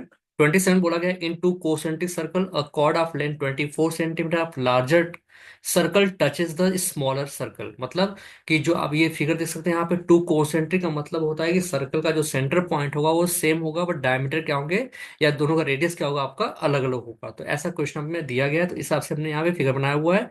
ये सेंटर पॉइंट आप यहाँ पे लिख सकते हैं ओ। ठीक, अब इसमें बोला गया कि एक जो लार्जर जो आपका सर्कल, उसका जो larger circle, chord of larger circle, मतलब आपने एक कॉर्ड ड्रॉ किया, ये लार्जर सर्कल का कॉर्ड है। ठीक है, जो क्या करता है, यहाँ पे टच करता है। ठीक, larger circle touches the smaller circle whose radius 5 centimetre, find the radius of the larger. इसका जो रेडियस है ये आपका है 5 सेंटीमीटर। ठीक है, ये आपका 5 सेंटीमीटर है। आपसे पूछा गया, सपोज ये ए बी है, तो ओ ए का लेंथ आपसे पूछा गया है। क्लियर है। इसमें गिवन क्या है आपका, है कि 5 centimetre is the radius of the smaller circle and 24 is the chord of the larger circle. So 24 is the length of AB. So AB is equal to 24 centimeter, and this point is suppose D. So OD is equal to 5 centimeter. So you need to ask about what the length of OA. OA आपसे पूछा गया है, radius of the larger circle. देख सकते हैं यहाँ पे एक थ्योरम होता है कि सेंटर पॉइंट से कॉर्ड पे जब परपेंडिकुलर ड्रॉ करते हैं तो वो क्या करता है, उसको बाइसेक्ट करता है, मीन्स ए बी को दो पार्ट में डिवाइड करेगा। तो ए बी अगर 24 है, तो A D is equal to A B upon two, A B is 24/2 is equal to 12 centimetre. तो length of A D is equal to 12 centimetre, is it. और ये परपेंडिकुलर होगा, इस केस में ओए क्या बन जाएगा आपका, हाइपोटेनस। तो hypotenuse square is equal to A D square plus OD square, is it. तो AD length is 12 square plus OD is 5 square.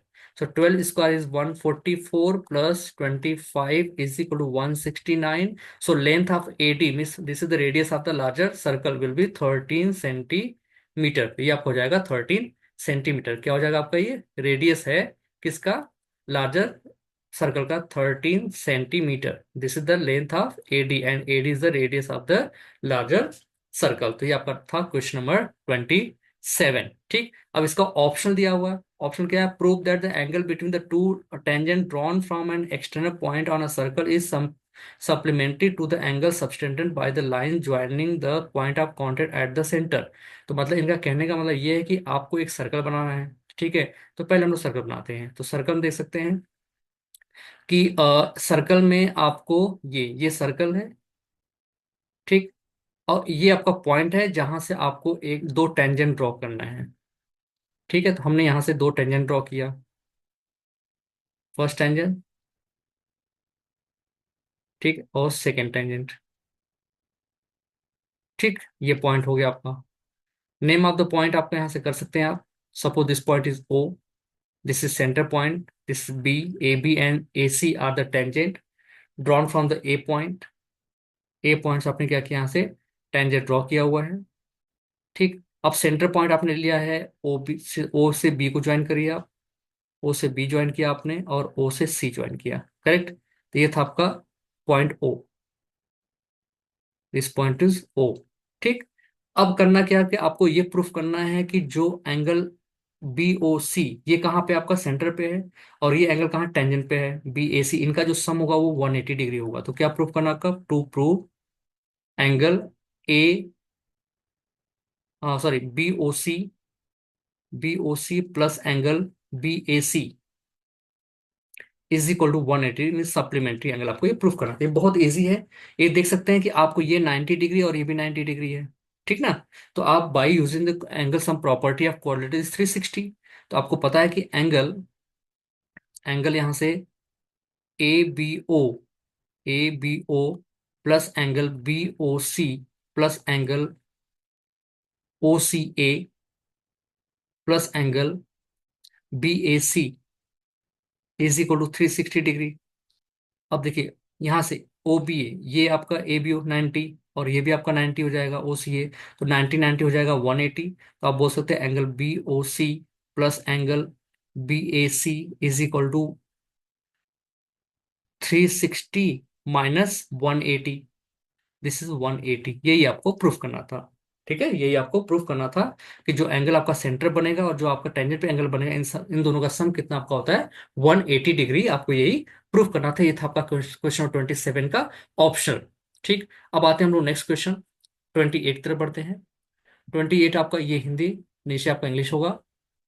28 prove that 7 minus 3 root 5 is an irrational number where it is given that root 5 is an irrational number. ये बहुत अच्छा question है। इसको आपको कैसे solve करेंगे आपको बताता हूँ। ठीक है, तो यहाँ पे क्वेश्चन आप करेंगे ऐसे कि अज्यूम करेंगे पहले, let 7 - 3 √5 is an is a rational number, is a rational number. अगर रेशनल नंबर होगा होगा तो इसको हम लोग पी अपॉन क्यू के फॉर्म में रिप्रेजेंट कर सकते हैं। किसके फॉर्म में, पी अपॉन क्यू के फॉर्म में हम लोग यहाँ पे रिप्रेजेंट कर सकते हैं। तो हम लोग कैसे रिप्रेजेंट करेंगे, तो पी अपॉन क्यू में या ए अपॉन बी के फॉर्म में हम लोग रिप्रेजेंट कर सकते हैं। ठीक है, तो this can be written like 7 - 3 √5 is A upon B. A और बी क्या है, A and B are integers, are integer. अब देखिए यहाँ पे 7 क्या रेशनल है, 3 भी रेशनल है। तो 1 बाई 1 हम लोग क्या करते हैं कि ए अपॉन बी भी रेशनल है, तो उसको हम लोग ट्रांसफर करते हैं राइट हैंड साइड। तो -3 √5 is equal to A upon B -7। Now यहाँ पे हम लोग क्या करेंगे, बी एलसीएम ले लेंगे तो a - 7 भी हो जाएगा। अब इस -3 को भी ट्रांसफर करेंगे तो यहाँ बच जाएगा आपका √5 is equal to a - 7 b upon -3b। ठीक, अब देखिए यहाँ पे राइट हैंड साइड में देखते हैं तो ए अपॉन बी क्या था आपका, रेशनल है। ठीक है, और ये 7 भी रेशनल है, 3 भी रेशनल, मतलब राइट हैंड साइड में जितने भी नंबर्स आपके हैं सारे रेशनल हैं। तो right hand side rational part हुआ और ये गिवन है कि √5 क्या आपका ई रेशनल है। तो ये आपको सेंटेंस लिखना पड़ेगा, rational can not be equal to the irrational number, so our assumption is wrong. 7 - 3 √5 is not a rational, it is an irrational number। इस स्टेटमेंट पे आपको मार्किंग होती है, तो स्टेटमेंट लिखना बिल्कुल मत भूलिएगा आप। ठीक है, स्टेटमेंट क्या लिखना मैं फिर से बता रहा हूं आपको। Since it is given that √5 is an irrational number, so and a minus a upon b is a rational number according to our assumption. So right hand side is a rational number and left hand side is an irrational number. So irrational and rational cannot be equal. So our assumption is wrong. 7 - 3 √5 is an irrational number. ये statement लिखने पे आपको marking होती है, ठीक है। ये जरूर लिखेंगे आप, स्टेटमेंट को बिल्कुल नहीं ड्रॉप करेंगे आप, ठीक है। चलिए अब आता है हम लोग क्वेश्चन नंबर 29 की तरफ बढ़ते हैं। तो 29 क्वेश्चन क्या दिया हुआ कि zero of a quadratic polynomial x² - 3x + 2 are alpha and beta. चलिए यहाँ पे हम लोग पहले पता करते हैं जीरो क्या है, ठीक है। और आपको बताना है construct a quadratic polynomial whose zeros are 2 alpha 1, 2 alpha +1 and 2 beta +1। मतलब आपको वो बताना है क्वाड्रेटिक पॉलिनोमियल जिसका पहला जीरो आपका है 2 alpha +1 and second zero is 2 beta +1। तो यहाँ पे हम लोग पहले अल्फा और बीटा को फाइंड करेंगे। तो क्वाड्रेटिक पॉलिनोमियल जो गिवन है वो आपका है x² - 3x + 2। तो इसको फैक्टराइज करेंगे, x² - 2x - x + 2। एक्स को दिया आपने कॉमन तो x - 2 -1 कॉमन तो x - 2। First bracket x - 2, second bracket x - 1। So if x - 2 is equal to 0 then x is equal to 2। If x - 1 is equal to 0 then x is equal to 1, ठीक है। तो अब यहां से देख सकते हैं कि x की दो वैल्यू निकल के आई, एक है 1 और दूसरा आपका है 2। तो लेट करेंगे, let alpha is equal to 1 and beta is equal to 2। आपने अल्फा को 1 और बीटा को 2 लेट, आप 2 को भी अल्फा कर सकते हैं और 1 को बीटा भी कर सकते हैं, जो मर्जी वो कर सकते हैं आप, ठीक। अब यहाँ पे जो आपको क्वाड्रेटिक पॉलिनोमियल फाइंड करना है उसका पहला जीरो है 2 अल्फा +1। तो यहाँ पे हम अल्फा की वैल्यू पुट करेंगे, 2 alpha is 1 + 1, this is 2 × 1 = 2 + 1 3। And second zero is 2 beta +1।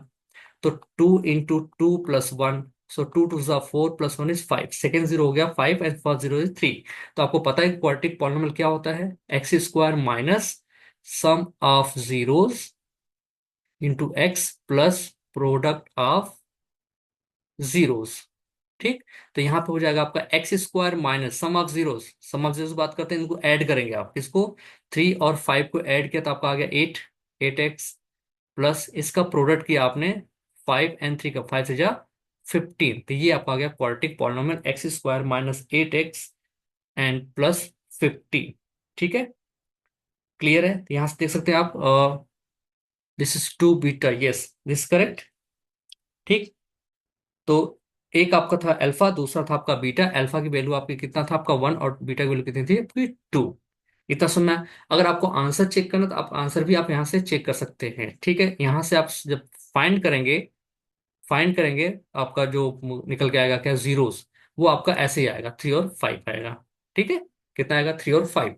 और 3 क्या है, पहला जो आपका दिया है 2 अल्फा +1, मतलब कि आपने अल्फा में क्या किया, अल्फा की वैल्यू आपने 1 फाइंड किया है तो 2 × 1 + 1 किया तो 3 आ गया। तो पहला जीरो कितना था आपका 3 अकॉर्डिंग टू गिवन कंडीशन। और बीटा आपका कितना था आपका यहाँ से था 2। बीटा कितना आपका था 2। तो यहाँ से आपको हो जाएगा 2 × 2 = 4 +1 इज 5। तो सेकेंड जीरो आपका 5 है and first zero is 1। Clear है।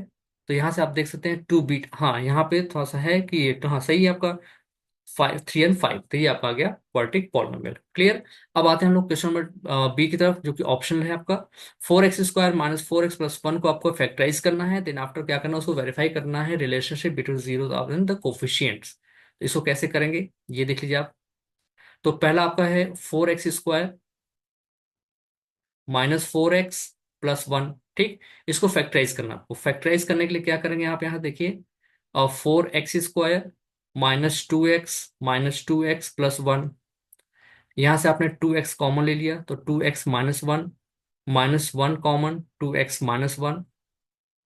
तो ये आपका हो जाएगा यहाँ पे 2x - 1 first bracket and second bracket is also 2x - 1। Clear है।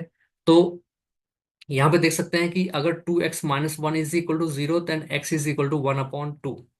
तो पहला जीरो भी 1/2 है और सेकंड जीरो भी 1/2 है। तो अगर alpha is the first zero 1/2 then beta is also 1/2। Clear. अब हम लोग फाइंड करते हैं क्या, इसका सम ऑफ जीरोस फाइंड करते हैं, सम ऑफ जीरोस कितना आएगा आपका 1/2 + 1/2 इज 1। इसका प्रोडक्ट फाइंड करते हैं, प्रोडक्ट ये आपका वेरिफिकेशन स्टार्ट आपका है, वेरिफिकेशन, ठीक। तो प्रोडक्ट आपका हो जाएगा 1/2 × 1/2 इज इक्वल टू 1/4। अब आते हैं, आपको पता है कि 4x² - 4x+1 ये पॉलिनोमियल है, तो यहाँ से ax² + bx+c जो कि आपका क्वाड्रेटिक पॉलिनोमियल का स्टैंडर्ड फॉर्म होता है, इसे कंपेयर करेंगे आप, तो a = 4, b = -4 एंड c = 1। तो आपको पता है कि sum of zeros mean alpha plus beta is equal होता है -b/a। करेक्ट। -b क्या है? b क्या है? Coefficient of x, and a is the coefficient of x²। तो आप ऐसे भी लिख सकते हैं। ठीक। तो माइनस और -4/1, दिस इज 4, और अल्फा प्लस बीटा कितना आपका यहाँ पे आया हुआ है? अल्फा प्लस बीटा देख सकते हैं, b/a। हाँ, a आपका 4 है, तो यहाँ पे आप 4 पुटअप करेंगे, तो 4/4 इज 1। और अल्फा प्लस बीटा आपका यहाँ पे 1 आया था, 1 = 1। करेक्ट। हम प्रोडक्ट की बात करते हैं, प्रोडक्ट ऑफ जीरो आपका होता है c/a। तो सी कितना आपका 1 है और ये 4 है, और यहाँ पे प्रोडक्ट भी आएगा आपका 1/4। सो 1/4 = 1/4, दिस इज वेरीफाइड। क्लियर है? इसको आप वेरीफाइड ऐसे करेंगे। ठीक है, इसमें मार्किंग आपकी होती है, तो ये लिखना बहुत जरूरी है आपको कि सम ऑफ जीरोस -b/a होता है, और प्रोडक्ट ऑफ जीरो c/a होता है, और ए बी सी क्या होता है ये भी आपको बताना जरूरी है। ठीक है। ये था आपका क्वेश्चन नंबर 29 का ऑप्शनल बी पार्ट। ठीक है। अब आते हैं क्वेश्चन नंबर 30। तो मैं आपको बताना चाहूंगा कि मैंने ऑलरेडी यूट्यूब चैनल पे एक सेट ऑलरेडी डाउनलोड कर दिया है, अपलोड कर दिया है, ये सेकंड सेट है।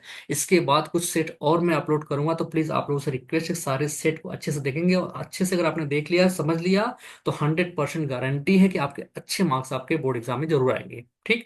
एक चीज और दूसरी चीज ये है कि मैंने सारे चैप्टर 1 to 14 तक इंडिविजुअल सारे चैप्टर के रिवीजन के वीडियो, और साथ में उससे रिलेटेड कुछ एमसीक्यूज और कुछ सॉल्विंग क्वेश्चन भी शेयर किया हुआ है, अपलोड किया है, तो आप लोग प्लीज उसको भी देख लेंगे, क्योंकि हार्डली आपको मैक्सिमम से मैक्सिमम आपका 15 to 20 डेज लगेंगे, और आपका सारा कुछ रिकैप आपका अच्छे से हो जाएगा, और अच्छे मार्क्स भी आपके आ सकते हैं, क्योंकि मैंने पूरी कोशिश किया है कि सारे टॉपिक को, सारे चैप्टर को अच्छे से एक्सप्लेन कर पाऊं, ताकि उसको आप समझ पाएं। ठीक है। तो उससे रिलेटेड क्वेश्चन भी अगर आप चाहो, तो आप कहीं से इंटरनेट से या फिर किसी अदर बुक से आप ले करके उसको सॉल्व करके प्रैक्टिस कर सकते हैं, और 100% गारंटी कि आपके मार्क्स अच्छे से अच्छे आएंगे। ठीक है। चलिए, अब बात करते हैं हम लोग क्वेश्चन नंबर 30 के लिए। तो 30 क्वेश्चन आपको यहाँ दिया है कि आपको प्रूफ करना है कि tan θ/1 - cot θ +cot θ/1 - tan θ is equal to 1 + sec θ cosec theta. तो मैं आपको बताना चाहूंगा, अगर आप लेफ्ट हैंड साइड लेते हैं, तो आपको सेक थीटा और कोसेक थीटा लेके आना है, और सेक थीटा कोसेक थीटा आपका तभी आएगा जब वो आपका लेफ्ट हैंड साइड साइन और कॉस के रिस्पेक्ट में होगा। तो हमारा मेन उद्देश्य ये है कि हमें क्या करना है, हमारा मेन मोटिव ये है कि हमें लेफ्ट हैंड साइड को साइन और कॉस के फॉर्म में कन्वर्ट करना पड़ेगा। तो यहाँ से हम लोग ले सकते हैं लेफ्ट हैंड साइड। ठीक है। तो लेफ्ट हैंड साइड अगर आप लेते हैं यहाँ से, तो ये आपका हो जाएगा tan θ और अपॉन 1 - cot θ।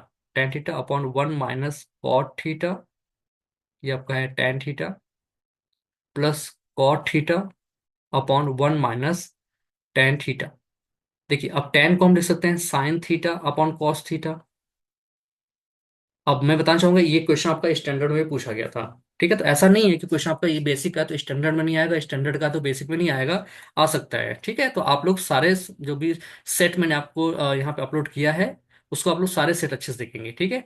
और 1 - cot को हम लिखेंगे क्या? cos/cos θ/sin θ +cot θ/cos θ/sin θ whole upon 1 - sin θ/cos θ। अब देखिए ऊपर को कॉपी कर दीजिए आप, sin θ/cos θ अपॉन, यहाँ से एलसीएम लेंगे, sin θ, साइन जाके 1 में मल्टीप्लाई करेगा, तो हो जाएगा आपका sin θ -cos θ/cos θ plus cos θ/sin θ। यहाँ पे भी आप एलसीएम लेंगे, तो cos जाके 1 में मल्टीप्लाई करेगा, तो cos θ -sin θ/cos θ। देखिए, ये cos और एक cos कैंसिल हो जाएगा, और ये cos, सर ये आपका है sin θ, यहाँ पे आपका रहेगा sin θ। ठीक है। तो ये साइन अपॉन कॉस है, 1/cos/sin है, ये cos/sin है। ठीक है। तो 1 मिनट चाहिए यहाँ से, तो इसको हम लोग दोबारा करते हैं। आ, ये आपका है, यहाँ पे एलसीएम आप लेंगे, तो sin θ/cos θ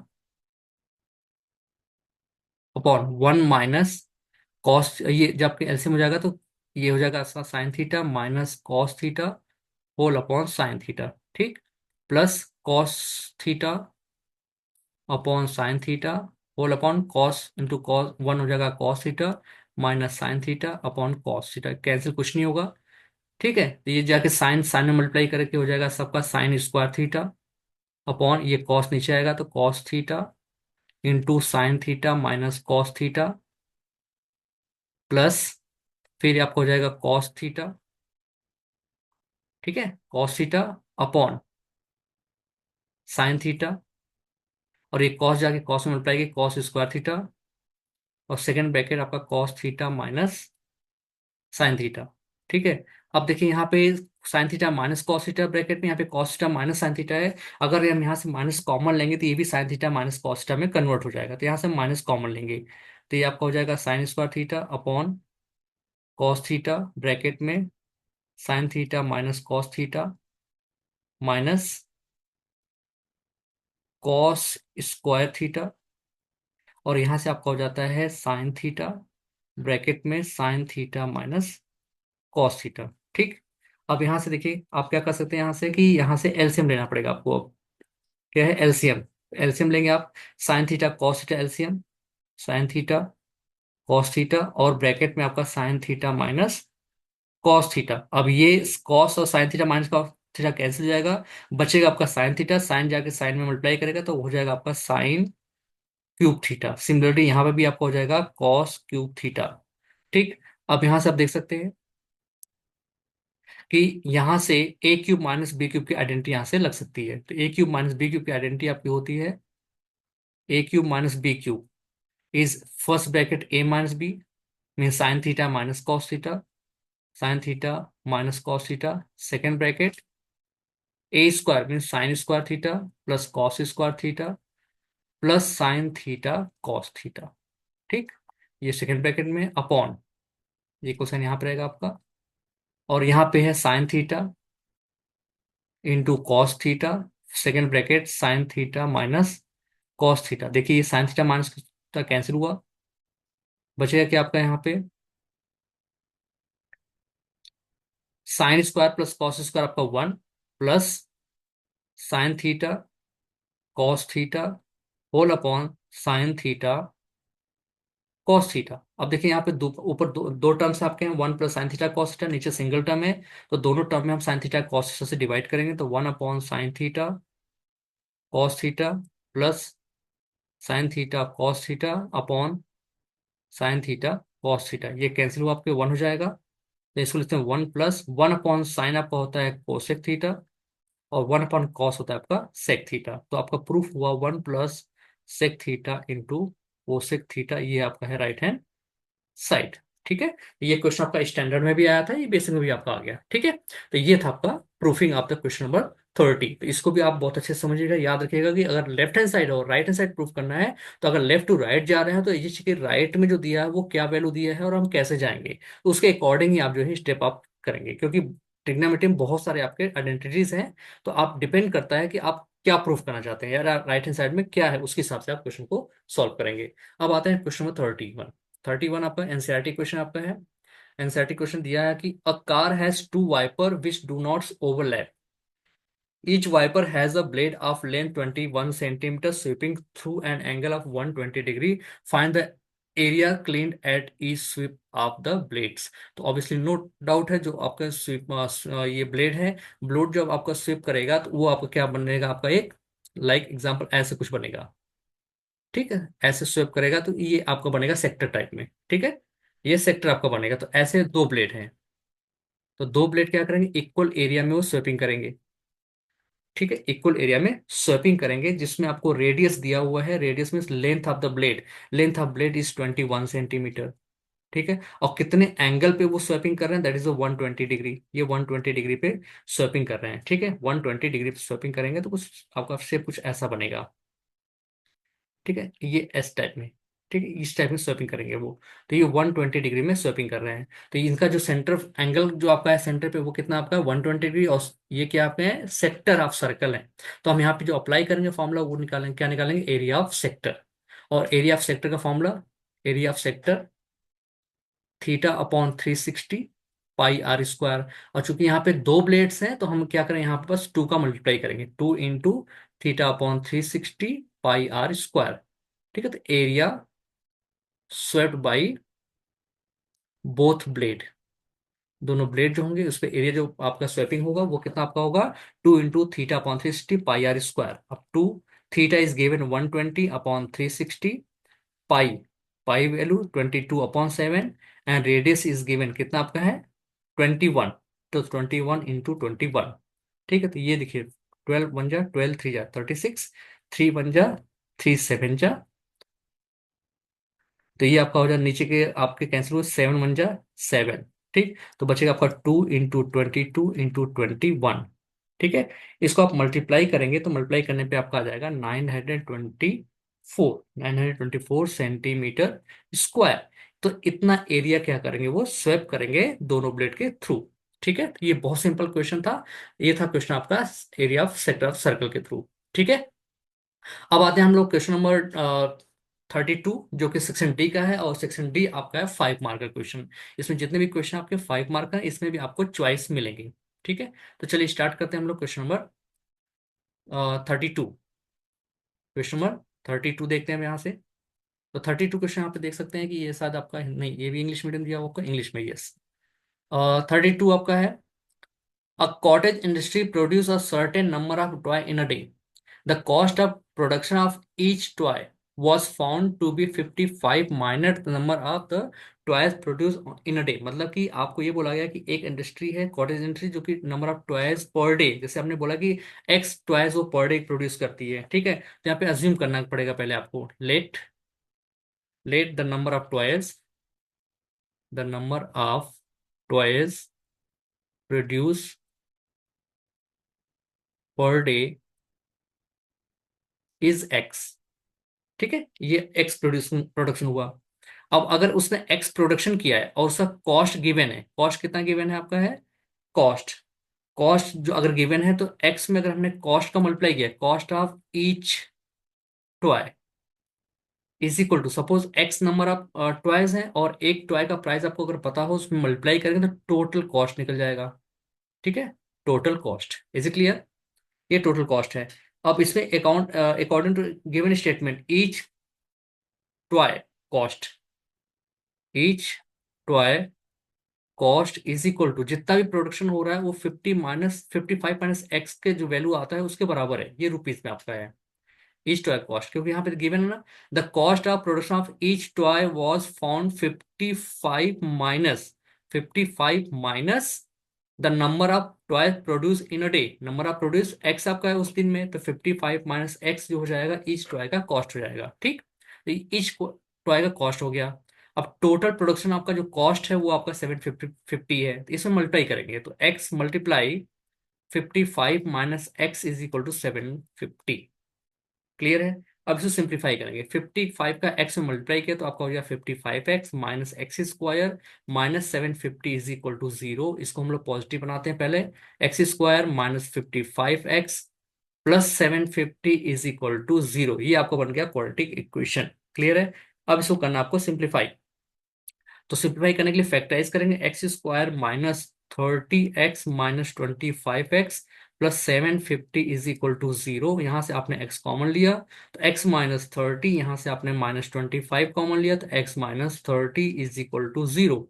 तो x minus 30 first bracket, second bracket is x minus 25 is equal to 0। So if x minus 30 is equal to 0, then x is equal to 30, and if x minus 25 is equal to 0, then x is equal to 25। ठीक है, तो ये x क्या आपका है, number of toys production. ठीक है, number of toys production है, तो नंबर ऑफ टॉयज प्रोडक्शन आपका हो सकता है यहाँ पे, या फिर 25 हो सकता है या तो 30। तो आंसर आपका है 25 और 30। इज इट, ये क्वेश्चन आपका था क्वेश्चन नंबर 32। ठीक, अब आते हैं हम लोग क्वेश्चन नंबर 33 की तरफ। 33 आपका रिलेटेड है अप्लीकेशन ऑफ ट्रिग्नोमेट्री, और ये क्वेश्चन आपका अप्लीकेशन ऑफ ट्रिग्नोमेट्री का पॉसिबल तभी है जब आप फिगर को करेक्टली बना लेते हैं। ठीक है, तो 33 हम लोग देखते हैं यहाँ पे। 33 क्या आपका है, और TV tower stand vertically on a bank of canal. तो पहले आप यहाँ पे एक टावर को आप यहाँ पे स्टैंड करिए, ठीक है। तो ये आपका है टीवी टावर, ठीक है, जिसका लेंथ हमको पता नहीं है। ठीक है, अब पूछता है गिवन क्वेश्चन में, और TV tower stand vertically on a bank of canal from a point on the other bank exactly opposite the tower. The angle of elevation of the top of the tower is 60 degree. मतलब यहाँ से एक point है, यहाँ से angle of elevation जो है वो आपका है 60 डिग्री। ठीक है, टॉप ऑफ टावर। ठीक। From the another point 20 metre away from this point, इस पॉइंट से 20 मीटर अवे जाएंगे यहाँ पे।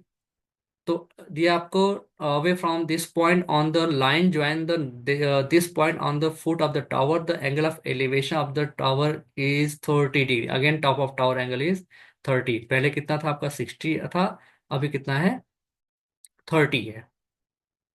तो यहां से हम लोग कंस्ट्रक्ट करते हैं 30 डिग्री, इसको ज्वाइन किया आपने। तो ये बन गया आपका राइट एंगल ट्राइंगल। अब इसका नेमिंग कर लेते हैं आप।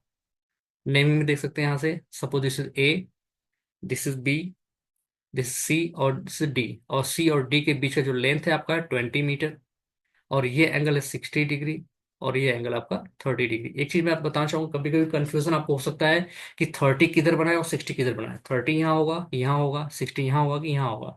तो मैं आपको बताना चाहूंगा कि अगर ऑब्जेक्ट के पास में अगर जाएंगे तो एंगल आपका इंक्रीज होता जाएगा, और ऑब्जेक्ट से दूर हाथ होते जाएंगे तो एंगल आपका डिक्रीज होता रहेगा। तो यहाँ पे कॉमन सेंस यूज करेंगे आप कि 30 इज लेस देन 60। जैसे जैसे आप दूर भागेंगे इसका एंगल आपका डिक्रीज होता जाएगा, और जैसे जैसे आप पास में आएंगे इस ऑब्जेक्ट के, एंगल आपका इंक्रीज होता जाएगा। तो यहाँ पे डाउट नहीं होना चाहिए, this is 60 and this is 30 degree. Clear है। अब हमें क्या पता करना है, find the total number, sorry find the height of the tower from this point, angle of elevation of this one, find the height of the tower and width of the canal। मतलब BC का length भी पूछा गया आपसे, और A B का भी height पूछा गया। A B is the length height of the tower. तो अब हम करते हैं क्या, हमारे पास दो ट्रायंगल बनते हैं, राइट एंगल ट्रायंगल। याद रखना, हमें यहाँ पे अप्लाई जो करेंगे राइट एंगल ट्रायंगल के थ्रू हम लोग क्वेश्चन को सॉल्व करेंगे। तो देखते हैं यहाँ पे दो दो राइट एंगल ट्रायंगल आपके बने हैं। एक आपका ए बी सी, दूसरा आपका है ए सी टी। ए बी सी की बात करते हैं तो लिखेंगे यहाँ पे इन ट्राइंगल ए बी सी। हमें ए बी भी नहीं पता है, बी सी भी नहीं पता है। चलिए, तो A B upon B C, this, इस एंगल के लिए परपेंडिकुलर बेस है, तो ये आपको हो जाएगा tan 60 डिग्री, और tan 60 की वैल्यू होती है √3। तो A B is equal to √3 BC। हमें बी सी भी नहीं पता है, दिस इज इक्वेशन नंबर 1। अब आते हैं, देखते हैं triangle, right angle triangle A B D. In triangle A B D, again A B upon B D is equal to tan 30 degree, और tan 30 डिग्री आपको होता है 1/√3। ठीक। तो यहां से A B is equal to B D upon √3, ये हो गया सेकेंड। अब फर्स्ट सेकेंड देख सकते हैं कि लेफ्ट हैंड साइड इक्वल है तो राइट हैंड साइड भी इक्वल होगा। तो हम बोल सकते हैं √3 BC is equal to B D. B D कितना आपका है, रूट, हाँ ये आपका √3 BC is equal to B D upon √3। Correct. B D upon √3, ये आपका राइट है ए बी है, और ये भी राइट ए बी है। तो √3 BC is equal to B D upon √3 हो जाएगा। अब √3 को उधर भेजेंगे तो √3 × √3 हो जाएगा 3 BC is equal to B D. अब बी डी कहाँ पे, बी से डी। ठीक है, बी से डी। तो बी डी में दो चीजें, एक बी सी भी है, उस सी डी भी है। तो सी डी का लेंथ हमको पता है, तो यहाँ पे लिख सकते हैं B D is equal to B C plus C D. और बी सी का लेंथ आपका है, नहीं पता है, बी सी +20। बीसी को ट्रांसफर करते हैं लेफ्ट हैंड साइड, तो 3 BC - BC is equal to 20। तो 2 BC is equal to 20, and BC is equal हो जाएगा आपका 10 मीटर। बीसी का लेंथ हो गया अब 10, मतलब कि आपको विड्थ ऑफ द कैनल पता चल गया। ठीक है। अब बीसी को लाके हम पुट करते हैं सपोज इक्वेशन 1 में। इक्वेशन 1 में पुटअप किया आपने, तो ए बी इज इक्वल हो जाएगा आपका 20, ये बीसी आपका 10 है तो 10√3, और √3 की वैल्यू आपको गिवन है यहाँ पे 1.732। तो 10 × 1.732 मल्टीप्लाई करते ही डेसिमल लेकर आपका शिफ्ट हो जाएगा। 17.32 metre is the height of the tower.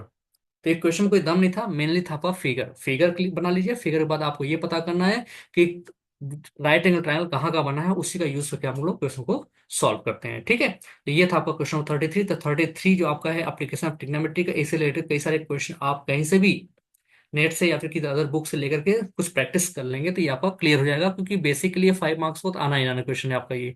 ठीक है, तो ये आप लोग अच्छे से कर लेंगे। ठीक है, तो ये था आपका क्वेश्चन नंबर 33। अब आते हैं हम लोग 34 क्वेश्चन तरफ। 34 यहाँ पे ये देखिए हिंदी मीडियम दिया आपका, नीचे आपको इंग्लिश मीडियम होगा। 34, 34 इन the given figure, in the given figure, altitude CE and AD of triangle ABC intersect each other at the point P। ठीक है, एट द पॉइंट P। तो आपको ये प्रूफ करना है कि triangle AEP is similar to triangle CDP। ये आपको प्रूफ करना है। ठीक है, तो वो कैसे करेंगे, बहुत सिंपल क्वेश्चन है ये, अगर आप चाहें तो आप यहाँ पे भी कर सकते हैं। ठीक है, देखिए कैसे करना है आपको यहाँ से, कि ये दिया आपको यहाँ पे CAB एक ट्रायंगल है, दूसरा ट्रायंगल आपका ADB है, और तीसरा आपका CEP है, CEB और CEA। ठीक है, इसको हम लोग प्रूफ करेंगे यहाँ से। कैसे करेंगे, आपको यहाँ दिया हुआ है कि इंटरसेक्ट करते हैं, और साथ में ये प्रूफ करना है कि AEP सिमिलर टू CDP। तो AEP कहाँ पे है, देखिए AEP ये वाला ट्रायंगल आपका है। ठीक, और ADB ए सॉरी CDP ये है। अब देखिए सिंपल है, तो आपको सिमिलर प्रूव करने के लिए अगर आप दो एंगल को आप प्रूव कर देते हैं इक्वल है, तो आपका सिमिलर हो जाएगा बाई डबल ए क्राइटेरिया। तो इससे दोनों दिया हुआ है आपका, ये एंगल इक्वल है, angle AEP is equal angle CDP 90 degree. ठीक है, ये गिवन है। और angle APE is equal to angle CPD, CPD क्यों, vertically opposite angle. So by angle angle criteria triangle AEP similar to triangle CDP, पहला proof हो गया आपका। ठीक है, पहला प्रूफ हो गया। तो 22 आपका ये अगर प्रूफ है तो सिमिलरिटी क्राइटेरिया से एंगल भी, करस्पॉन्डिंग एंगल भी क्या होंगे आपके, इक्वल ही होंगे, ये आपको पता होना चाहिए। ठीक है, अब आते हैं हम लोग सेकंड क्वेश्चन तरफ, ABD। अब ABD देखिए कहाँ पे है, ABD, ABD आपका ये है ABD, ये ट्रायंगल। ठीक है, ये ट्रायंगल आपका ABD। इसके बाद CBE, ये ट्रायंगल आपका है। ठीक है, अब इसमें देखेंगे तो ये आपको एंगल दोनों में कॉमन मिल जाएगा। ठीक है, और ये एंगल भी 90 डिग्री है, ABD भी ए बी एंगल है और AB में ये भी है। तो यहाँ से ये एंगल और ये एंगल आपके 90 हो जाएंगे, और ये एंगल कॉमन हो जाएंगे, तो बाई एंगल एंड क्राइटेरिया ये भी आपका क्या हुआ, आपका सिमिलर हुआ। ठीक, अब आते हैं हम लोग थर्ड की तरफ। थर्ड में दिया आपका AEP, AEP, AEP ये है आपका, और सिमिलर ADB, ADB ये है आपका। इसमें भी देखिए आप कि AEP में आपका ये 90 डिग्री है, एक 90 डिग्री मिला आपको। एंगल A दोनों में कॉमन है, एंगल A कॉमन। ठीक है, देखिए AEP ये है आपका, और ADB में आपका ये है। तो दो एंगल तो मिल गए ना आपको, तो बाई एंगल एंगल ये भी क्या हो जाएगा आपके, सिमिलर हो जाएंगे। तो एंगल एंगल प्रॉपर्टी से ये भी आपका सिमिलर हुआ। तो ये था आपका क्वेश्चन नंबर 24 का ए ऑप्शन। तो नेक्स्ट क्वेश्चन इज 34B, जो कि ऑप्शन क्वेश्चन है आपका। तो इसमें दिया आपका AD एंड PMR मीडिया पर ट्रायंगल ABC एंड PQR। तो हमको यहाँ पे पहले दो ट्रायंगल आपको बनाने पड़ेंगे। एक ट्रायंगल आपका ABC है, triangle ABC, and second triangle is PQR। ठीक है, दो ट्रायंगल आपके हैं, एक ट्रायंगल आपका ABC है, दूसरा ट्रायंगल आपका PQR। तो यहाँ से देख सकते हैं हमने दो ट्रायंगल आपको बनाया है यहाँ पे। ठीक है, नेमिंग कर सकते हैं आपको यहाँ से, triangle ABC and PQR। So this is triangle ABC and second triangle is PQR। ठीक, अब यहाँ पे गिवन है क्या, कि ABC and PQ are similar and AD and PM are the median also, so you need to draw the median also। सो हम क्या करते हैं, यहाँ से एक मीडियन ड्रॉ करते हैं। मीडियन की प्रॉपर्टी ये होती है कि जिस साइड पे मीडियन ड्रॉ करेंगे वो साइड को दो इक्वल पार्ट में वो डिवाइड करेगा। मतलब कि अगर आपने BC पे ड्रॉ किया है तो इस केस में सपोज ये D आपका है, D गिवन है, और ये PM है, राइट। इस केस में BD का लेंथ और CD का लेंथ इक्वल होगा, और QM का जो लेंथ होगा वो MR का लेंथ होगा। ठीक है, अब गिवन यहाँ पे क्या है, triangle ABC is similar to triangle PQR। ठीक है, अगर ये ट्राइंगल सिमिलर हैं तो इनके करस्पॉन्डिंग साइड क्या होंगे, प्रोपोर्शनल होंगे। Means AB, AB upon PQ is equal to B C upon Q R and A C upon P R. ठीक है, ये साइड क्या होंगे, आपके प्रोपोर्शनल होंगे। आपको प्रूफ जो करना है उसमें आपको ए बी पी क्यू का रेशियो, ए डी और पी एम का रेशियो आपको सेम दिखाना है। ठीक है, तो इस केस में हम लोग प्रॉपर्टी यूज करते हैं, अगर ये दोनों ट्रायंगल के आपके सिमिलर है तो इस केस में एंगल बी की जो वैल्यू होगी एंगल क्यू के बराबर होगी। Then angle B is equal to angle Q. Clear है। अब ये गिवन है आपकी A D upon P Q जो है वो B C upon Q R के बराबर है। ठीक है, अगर बी सी का हमने हाफ कर दिया तो और क्यू आर का भी हाफ किया तो दोनों क्या होंगे, वो भी सिमिलर ही होंगे, वो भी बराबर ही होंगे। ठीक है, तो हमने बी सी और क्यू आर का हमने बराबर कर दिया। तो बी सी का जो हाफ होगा वो हो जाएगा बी डी, क्योंकि डी क्या आपका मीडियन है, A D is the median, D is the mid point, and Q R का M is the mid point, तो क्यू आर का हाफ हो जाएगा आपका क्यू एम।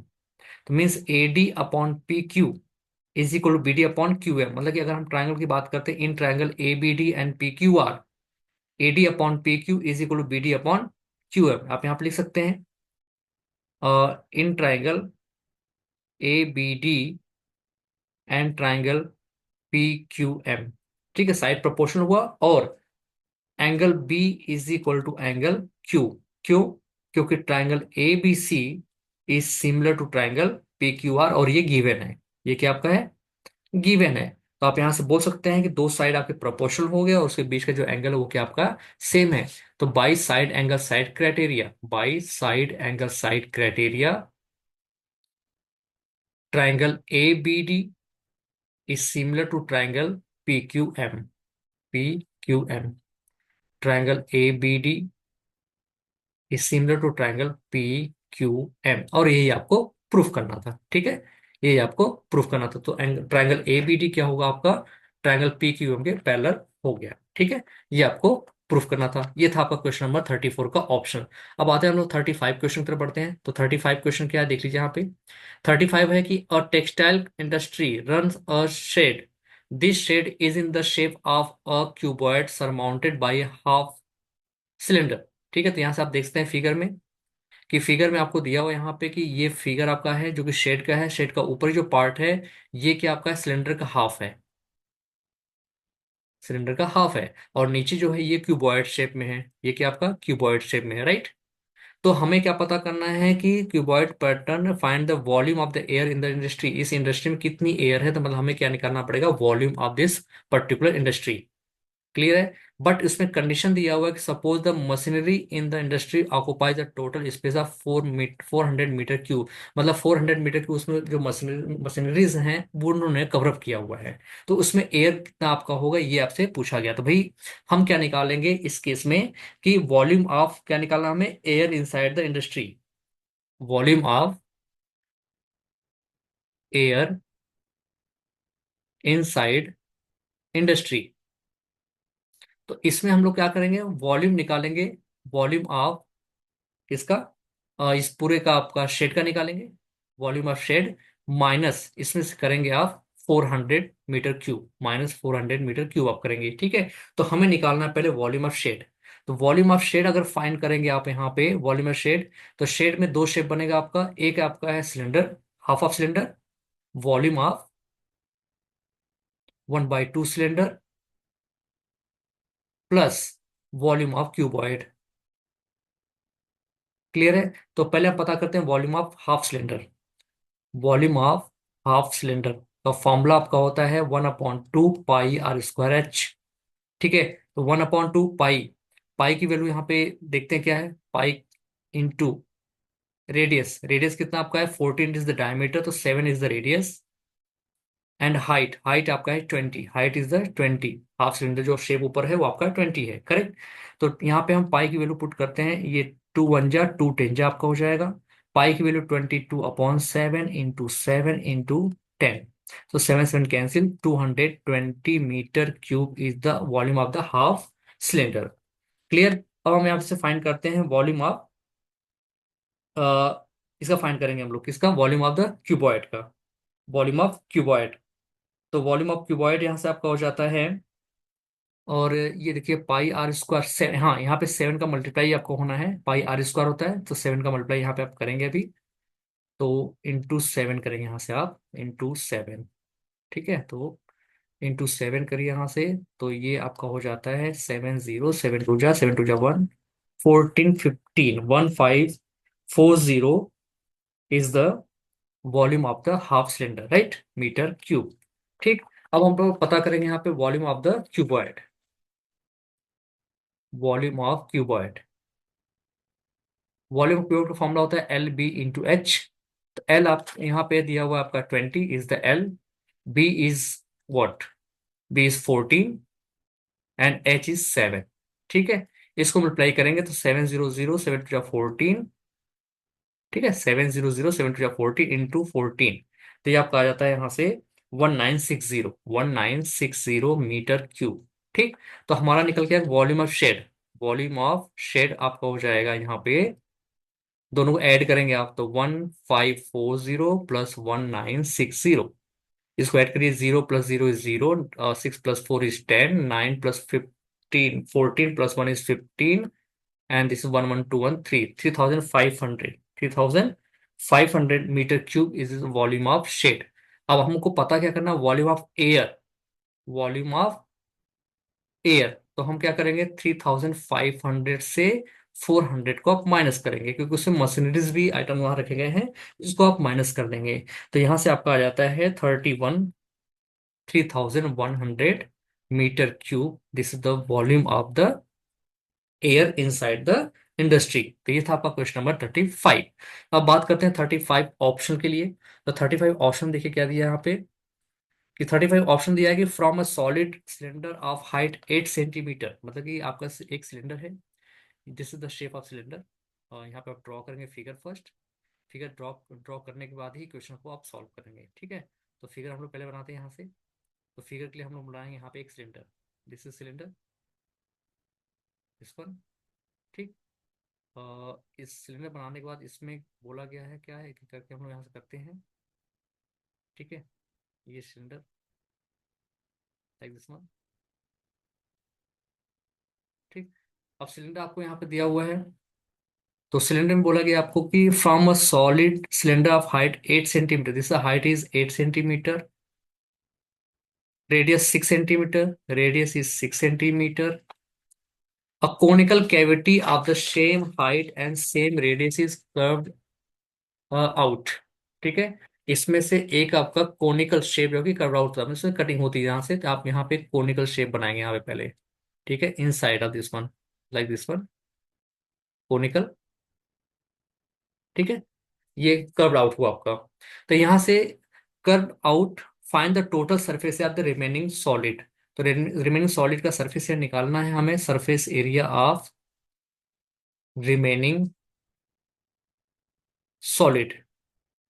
तो देखिए ये आपका शेप है, तो ये हम लोग सरफेस एरिया निकालेंगे किसका, सिलेंडर का, surface area of cylinder plus नीचे आपका रहेगा एक एरिया ऑफ सर्कल, इसके बाद ऊपर एक शेप अंदर बन जाएगा जो कि कोनिकल होगा, area of curve, surface area of cone. इन तीनों को आप ऐड करेंगे। ठीक है। इन तीनों को ऐड करेंगे तो आपका निकल जाएगा surface area of the remaining solid. ठीक है। तो रिमेनिंग सॉलिड का निकालने के लिए तरीका यही है, तो यहां से आपका फॉर्मूला होता है आपका 2πRH, किसका, surface area of the cylinder, plus πr² is area of the circle, and surface area of the cone is πRL, πRL। अब यहां से हम देखिए पाई और आर, पाई आर कॉमन ले सकते हैं, क्या बचेगा, 2H plus R plus L. हमें स्लेंट हाइट पता नहीं है, पहले हम लोग स्लेंट हाइट पता करेंगे, लाके यहाँ वैल्यू को पुट कर देंगे। ठीक है। तो स्लेंट हाइट कैसे फाइंड करेंगे यहाँ से आप, तो स्लेंट हाइट दे सकते हैं कि स्लेंट हाइट क्या होता है आपका, slant height L² = R² + H²। तो आर की वैल्यू 6² एंड एच है आपका 8, तो 8², this is 36 + 64, it will be 100, so L will be 10, तो एल की वैल्यू 10 आ गया। अब लाके यहाँ वैल्यू पुट करेंगे, तो पाई, रेडियस, रेडियस कितना है 6, 2, height is 8 plus radius is 6 plus slant height is 10, pi 6, 8 × 2 = 16 and 10 + 6 = 16। तो यहां से आपका आ जाता है pi into 6 into 16 and plus 16 will be 32। 32, is it? और इसने दिया है कि पाई की वैल्यू आपका है 3.14। तो पाई इज 3.14 इंटू 6 टू जा 12, 6 या 18, 119, 192 × 3.14। इसको मल्टीप्लाई करेंगे तो आपका आ जाता है 602.88 सेंटीमीटर स्क्वायर। ठीक है, this is the remaining surface area of the solid, is it? तो ये था आपका क्वेश्चन नंबर 35 का ऑप्शन। अब आते हैं हम लोग 36, 37, 38 जो कि आपका है केस बेस्ड क्वेश्चन, उसको हम लोग सॉल्व करेंगे। तो केस बेस्ड क्वेश्चन में बहुत ज्यादा मेहनत आपको नहीं करना, लेकिन हाँ कॉन्सेप्ट तो क्लियर होना चाहिए सारे चैप्टर का। ठीक है, पहले हम लोग कॉन्सेप्ट को क्लियर कर लीजिए, इसके बाद अगर आप करते हैं तो आपको बहुत अच्छे से समझ में आएगा। कॉन्सेप्ट समझने के लिए मैंने क्या किया है कि एक एक वीडियो बनाया हुआ है सारे चैप्टर का, उसको आप लोग देख के वहां से अपना कॉन्सेप्ट क्लियर कर सकते हैं। इसके बाद क्वेश्चन पेपर सॉल्व करें तो आपको और अच्छे से समझ में आएगा। ठीक है, अब आते हैं हम लोग क्वेश्चन नंबर 36 जो कि आपका है केस बेस्ड क्वेश्चन, 4 मार्कर है, जिसमें पहला क्वेश्चन 1 मार्क का है, सेकंड क्वेश्चन 1 मार्क का है, और सेकंड थर्ड क्वेश्चन 2 मार्कर है, उसमें आपको ऑप्शन मिलेगा। आते हैं यहाँ पे saving, 36 question, saving money is a good habit and it should be included in children right from the beginning. सही बात है। Then Rohan's mother brought a piggy bank for the Rehan and puts 1 rupees 5, मतलब first day 5 rupees saving in the piggy bank and the first day. ठीक है, पहले दिन उसने कितना रुपीज वहां पे किया, सबमिट किया 5। ठीक है, तो सेकंड डे क्या है इसने यहाँ पे देखिए, यहाँ लिखा ना, she increase his saving by 5 rupees point daily, means second day 10 rupees, third day 15, fourth day 20। तो ये क्या आपका एपी बन गया, इज इट? ये क्या बन रहा है आपका एपी। तो एपी बन रहा है यहाँ से, तो आप देख सकते हैं यहाँ की इससे पूछा गया है first question, how many coins were added to the piggy bank on eight day. भाई पहले दिन 5 है, सेकेंड डे कितना है, 2 है, ये आपका फर्स्ट डे का है, फर्स्ट डे, ये सेकेंड डे का है, ये थर्ड डे का है, और ये फोर्थ डे का है। ठीक है, कितना है, 20 है। ठीक है, 5, 10, 15, 20, ये आपका अमाउंट आपको बढ़ता जा रहा है, याद रखिएगा आप। तो how many coins were added to piggy bank on eighth day. ठीक है, एथ डे में उसने, भाई पहले दिन 1 कॉइन है, याद ये अमाउंट है, याद रखिए ये अमाउंट है, ये अमाउंट है, ये अमाउंट है, ये अमाउंट है। तो first day 1 coin, second day 2 coin, third day 3 coin, fourth day 4 coin, fifth day 5 coin. तो एट्थ डे कितना होगा, 8 कॉइन होगा, करेक्ट? तो 8 दे 1 कॉइन, तो आपका इसका आंसर हो गया 8। ठीक है, 1 मार्क मिल गया आपको। How much money will be there in the piggy bank after 8 days, मतलब 8 डेज बाद उसके पास टोटल कितना अमाउंट हो जाएगा, ये पूछा गया आपसे। तो टोटल अमाउंट मतलब S8 पूछा गया आपसे, S8। ठीक है, एट्थ डे में टोटल अमाउंट उसके पास कितना हो चुका होगा। ठीक है, तो S8 निकालने के लिए आपको फॉर्मूला होता है SN = N/2, 2A+N-1 × D, correct? तो S8 8/2, फर्स्ट डे उसका है 5 marks, 5 rupees, number of days is 8 - 1 and common difference also 5 rupees, तो 5। सो 2 4 जा 8, 5 2 जा 10, 7 5 जा 35, 4 × 35 + 10 = 45, 4 5 जा 20, 4 4 जा 16, टू 81, 80 रुपीज उसने क्या किया, एट डे में उसने मतलब कि वहां पे सेविंग कर चुका है वो। ठीक है, तो ये था आपका क्वेश्चन नंबर सेकेंड। अब थर्ड की बात करते हैं यहाँ पे। थर्ड, थर्ड में दिया है कि if a piggy bank can hold 120 rupees 5 coin in all, मतलब टोटल नंबर ऑफ कॉइन्स कितने हैं, 120। Total number of coins of rupees 5 is how much, 120। 120 total number of coins, clear है? टोटल नंबर ऑफ कॉइन्स 120, याद रखिए आप लोग, confusion है, number of coins और अमाउंट में डिफरेंस होता है। ठीक है, तो ये चीज आपको याद रखना है। तो यहाँ दिया आपको total number of coins is in the piggy bank can hold 120 coin, मतलब 120 कॉइन उसमें होल्ड हो सकता है, उसकी लिमिट है वो, उससे ज्यादा नहीं हो सकता आपका। तो टोटल आपका है 120, is it? Number of coin can hold in all, find the number of days she can contribute to put 5 rupees coin into it. Find the number of days she can contribute to, मतलब कि वो 120 जो आपके coins है, ठीक है, वो कितने दिन में वो वहां पे पुट कर सकता है। ठीक है, तो अब ये कैसे करेंगे आप, तो नंबर ऑफ कॉइन्स कितने हैं आपके, 120। ठीक है, और फर्स्ट डे में कितना कितना आउटपुट करता है, 1 कॉइन। ठीक है, तो याद रखिए आप, तो number of coins is 120। Number of days आपसे पूछा गया है n/2। फर्स्ट डे उसका 1 coin, plus number of days पूछा गया आपसे, और जो पर डे इंक्रीमेंट है वो 1 कॉइन का ही इंक्रीमेंट हो रहा है, तो ये भी आपका कॉमन डिफरेंस आपका 1 हो जाएगा यहाँ से। ठीक है, याद रखिएगा, 5 रुपीज है और 1 कॉइन है, 1 कॉइन डेली वो इंक्रीज हो रहा है। तो ये यहाँ के 120 में 2 का मल्टीप्लाई कर देंगे तो आपका हो जाएगा 240 इज इक्वल टू n, 2 प्लस n-1। ठीक, तो यहाँ से n, n+1। ठीक है, इसको मल्टीप्लाई करेंगे आप, तो n² + n, ये 240। So n² + n-240 is equal to 0। ये आपका बन गया क्वाड्रेटिक इक्वेशन। अब इसको सिंप्लीफाई करेंगे आप, तो ये हो जाएगा n² + 16n-15n-240 is equal to 0। n common, n +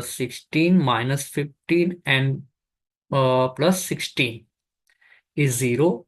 तो n हो गया आपका -15, n-15 एंड सेकेंड ब्रैकेट से n + 16, तो इज इक्वल टू 0। तो n is -15 is equal to 0 से n इज इक्वल टू 15, मतलब 15 डेज उसको लगे होंगे 120 कॉइन उसमें कलेक्ट करने के लिए। ठीक है, और यहाँ पे n + 16 इज इक्वल टू 0 अगर लेते हैं, इज इक्वल टू 0, तो n is equal to -16। -16 not considerable, क्योंकि नंबर ऑफ डेज कभी भी नेगेटिव नहीं हो सकते हैं। तो ये आपका 15 जो आपका आंसर इसका सही है। ठीक है, ये था आपका question number third.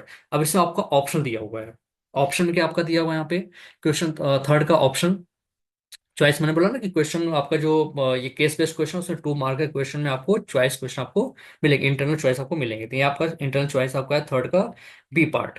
Find the total money shaped when the piggy bank is full. Total money उसने कितना सेव किया होगा अगर वो उसमें जो पिगी बैंक था उसमें टोटल आपका फुल हो चुका है।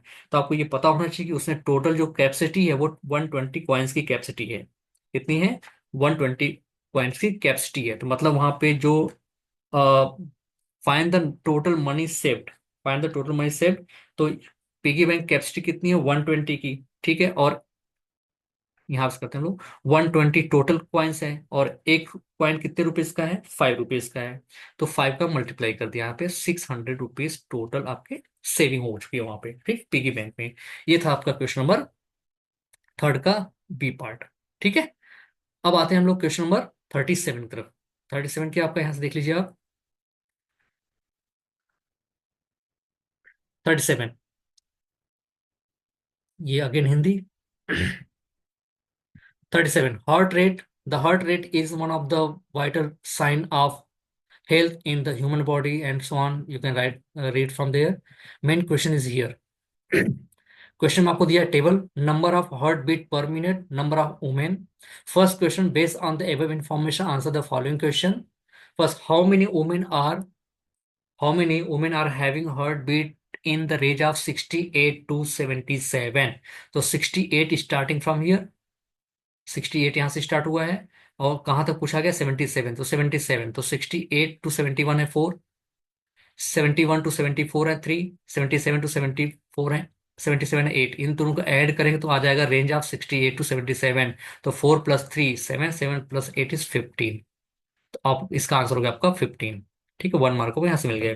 What is the median class of the heart beat. तो मीडियन क्लास फाइंड करने के लिए आपको क्या फाइंड करना पड़ता है, क्यूमुलेटिव फ्रीक्वेंसी। याद रखिए, मीडियन क्लास फाइंड करने के लिए हमें क्यूमुलेटिव फ्रीक्वेंसी फाइंड करना पड़ेगा। तो हम पहले फाइंड करेंगे क्यूमुलेटिव फ्रीक्वेंसी। तो इसके लिए एक अलग से आपको टेबल इसमें इंसर्ट करना पड़ेगा। ठीक है, ये आपने इंसर्ट कर दिया, तो ये आपको हो जाएगा सी एफ के लिए।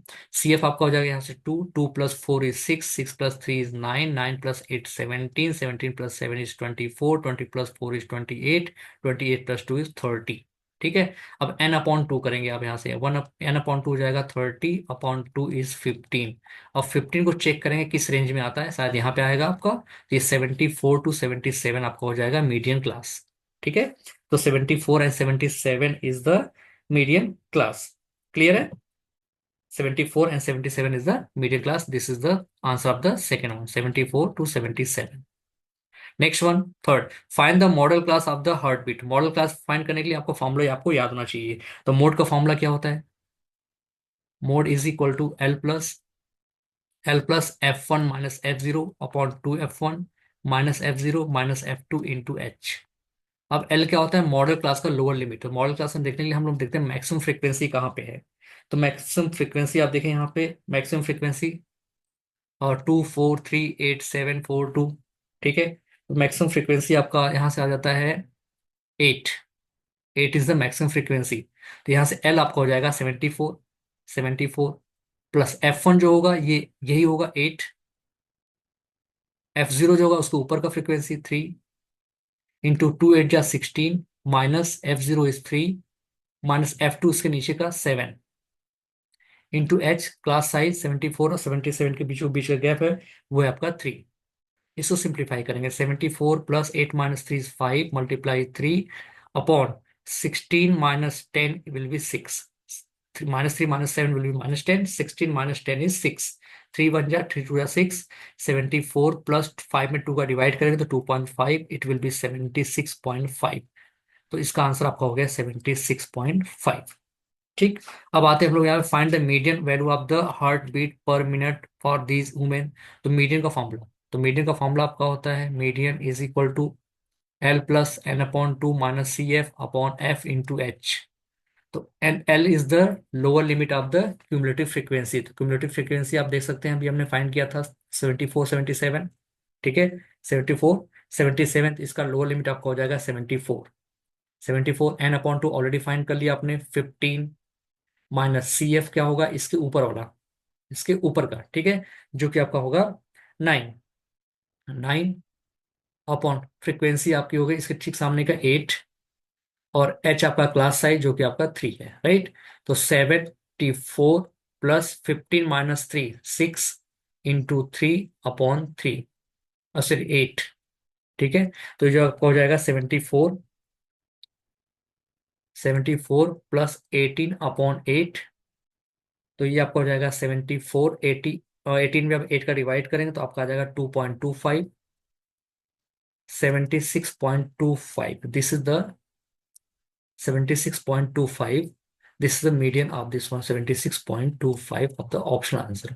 क्लियर है? तो ये इसके लिए मोड और मीडियन फाइंड करने के लिए आपको फॉर्मूला याद होना बहुत जरूरी है। तो फॉर्मूला आप लोग अच्छे से याद कर लीजिए। ठीक है, और मैं आपको फिर से बताना चाहूंगा कि सारे चैप्टर का मैंने अलग अलग वीडियो बनाया, उसको आप लोग देखना बिल्कुल भी नहीं भूलेंगे। ठीक है, तो ये था आपका क्वेश्चन नंबर 37। अब लास्ट क्वेश्चन आपका है 38। तो 38 देखते हैं हम यहाँ से। 38 भी आपका केस बेस्ड क्वेश्चन है, वो भी बहुत इजी क्वेश्चन होता है। ठीक है, इसको देखते हैं हम लोग। तो 38,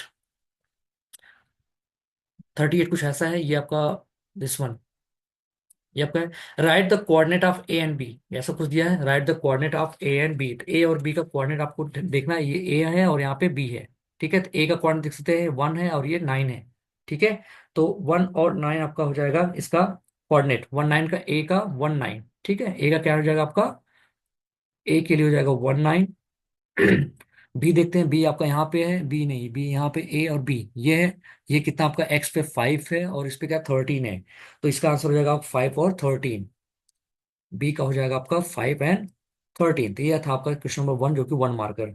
right the coordinate of the mid point of the line segment C and D. तो सी का कोऑर्डिनेट आप देख सकते हैं यहाँ पे। सी सी कहाँ पे आपका, ये है ABC, दिस वन। और सी का कोऑर्डिनेट आपका है 9 और 13, राइट। 9 और 13 सी का है। और इसके बाद आपका पूछा गया है डी। डी कहाँ पे है, डी आपका ये है, डी आपका है 13 एंड 9। 13 एंड 9, इसका मिड पॉइंट फाइंड करेंगे तो x1 प्लस x2 अपॉन 2। तो 9 प्लस 13 अपॉन 2 कितना हो जाएगा, 22 upon 2, this is 11। And y की वैल्यू फाइंड करने के लिए आप क्या करेंगे, यहाँ पे इसको ऐड कर देंगे 13 प्लस 9। 13 और 9 को ऐड करेंगे, 13 प्लस 9 अपॉन 2, ये भी आपको हो जाएगा 11। ठीक है, तो इसका आंसर आपको होता है 11। 11, ठीक है, x की वैल्यू 11 और y की वैल्यू भी 11। Find the distance between m and q। m where is m, m is this is q। ठीक है, और आपका m यहाँ पे है। ठीक है, m का कोऑर्डिनेट अगर देखेंगे तो आपका आएगा ये 5 एंड 11। ठीक है, m का कोऑर्डिनेट। और q का कोऑर्डिनेट आप देखेंगे यहाँ से तो q का कोऑर्डिनेट आपका आ जाएगा 9 और 3। 9 और 3। ठीक है, 9 3 एंड 5 11 m का है और 9 3 किसका है, q का है। तो एम क्यू निकालेंगे आप। तो एम क्यू का फॉर्मूला हो जाएगा √x2 - x1 means 9 - 5 square plus 3 - 11 square. तो 9 - 3 5 करेंगे तो 4 स्क्वायर, और 3 - 11 करेंगे तो आपका 8 square. So 8 square, so this will B 16 + 64। इसको ऐड करेंगे आप, 6 + 4 10, 6 1 7 1 8, 80 आपको हो जाएगा। अब 80 का स्क्वायर रूट निकालेंगे तो आपका आ जाएगा 4√5 unit. This is the distance between M and Q. ठीक है। अब नेक्स्ट क्वेश्चन आपका आता है, यहाँ पे ऑप्शन है, ऑप्शन दिया, find the coordinate of the point which divide the line segment M and N. ठीक है, एम और एन। एम और एन का कोऑर्डिनेट देखिए क्या है।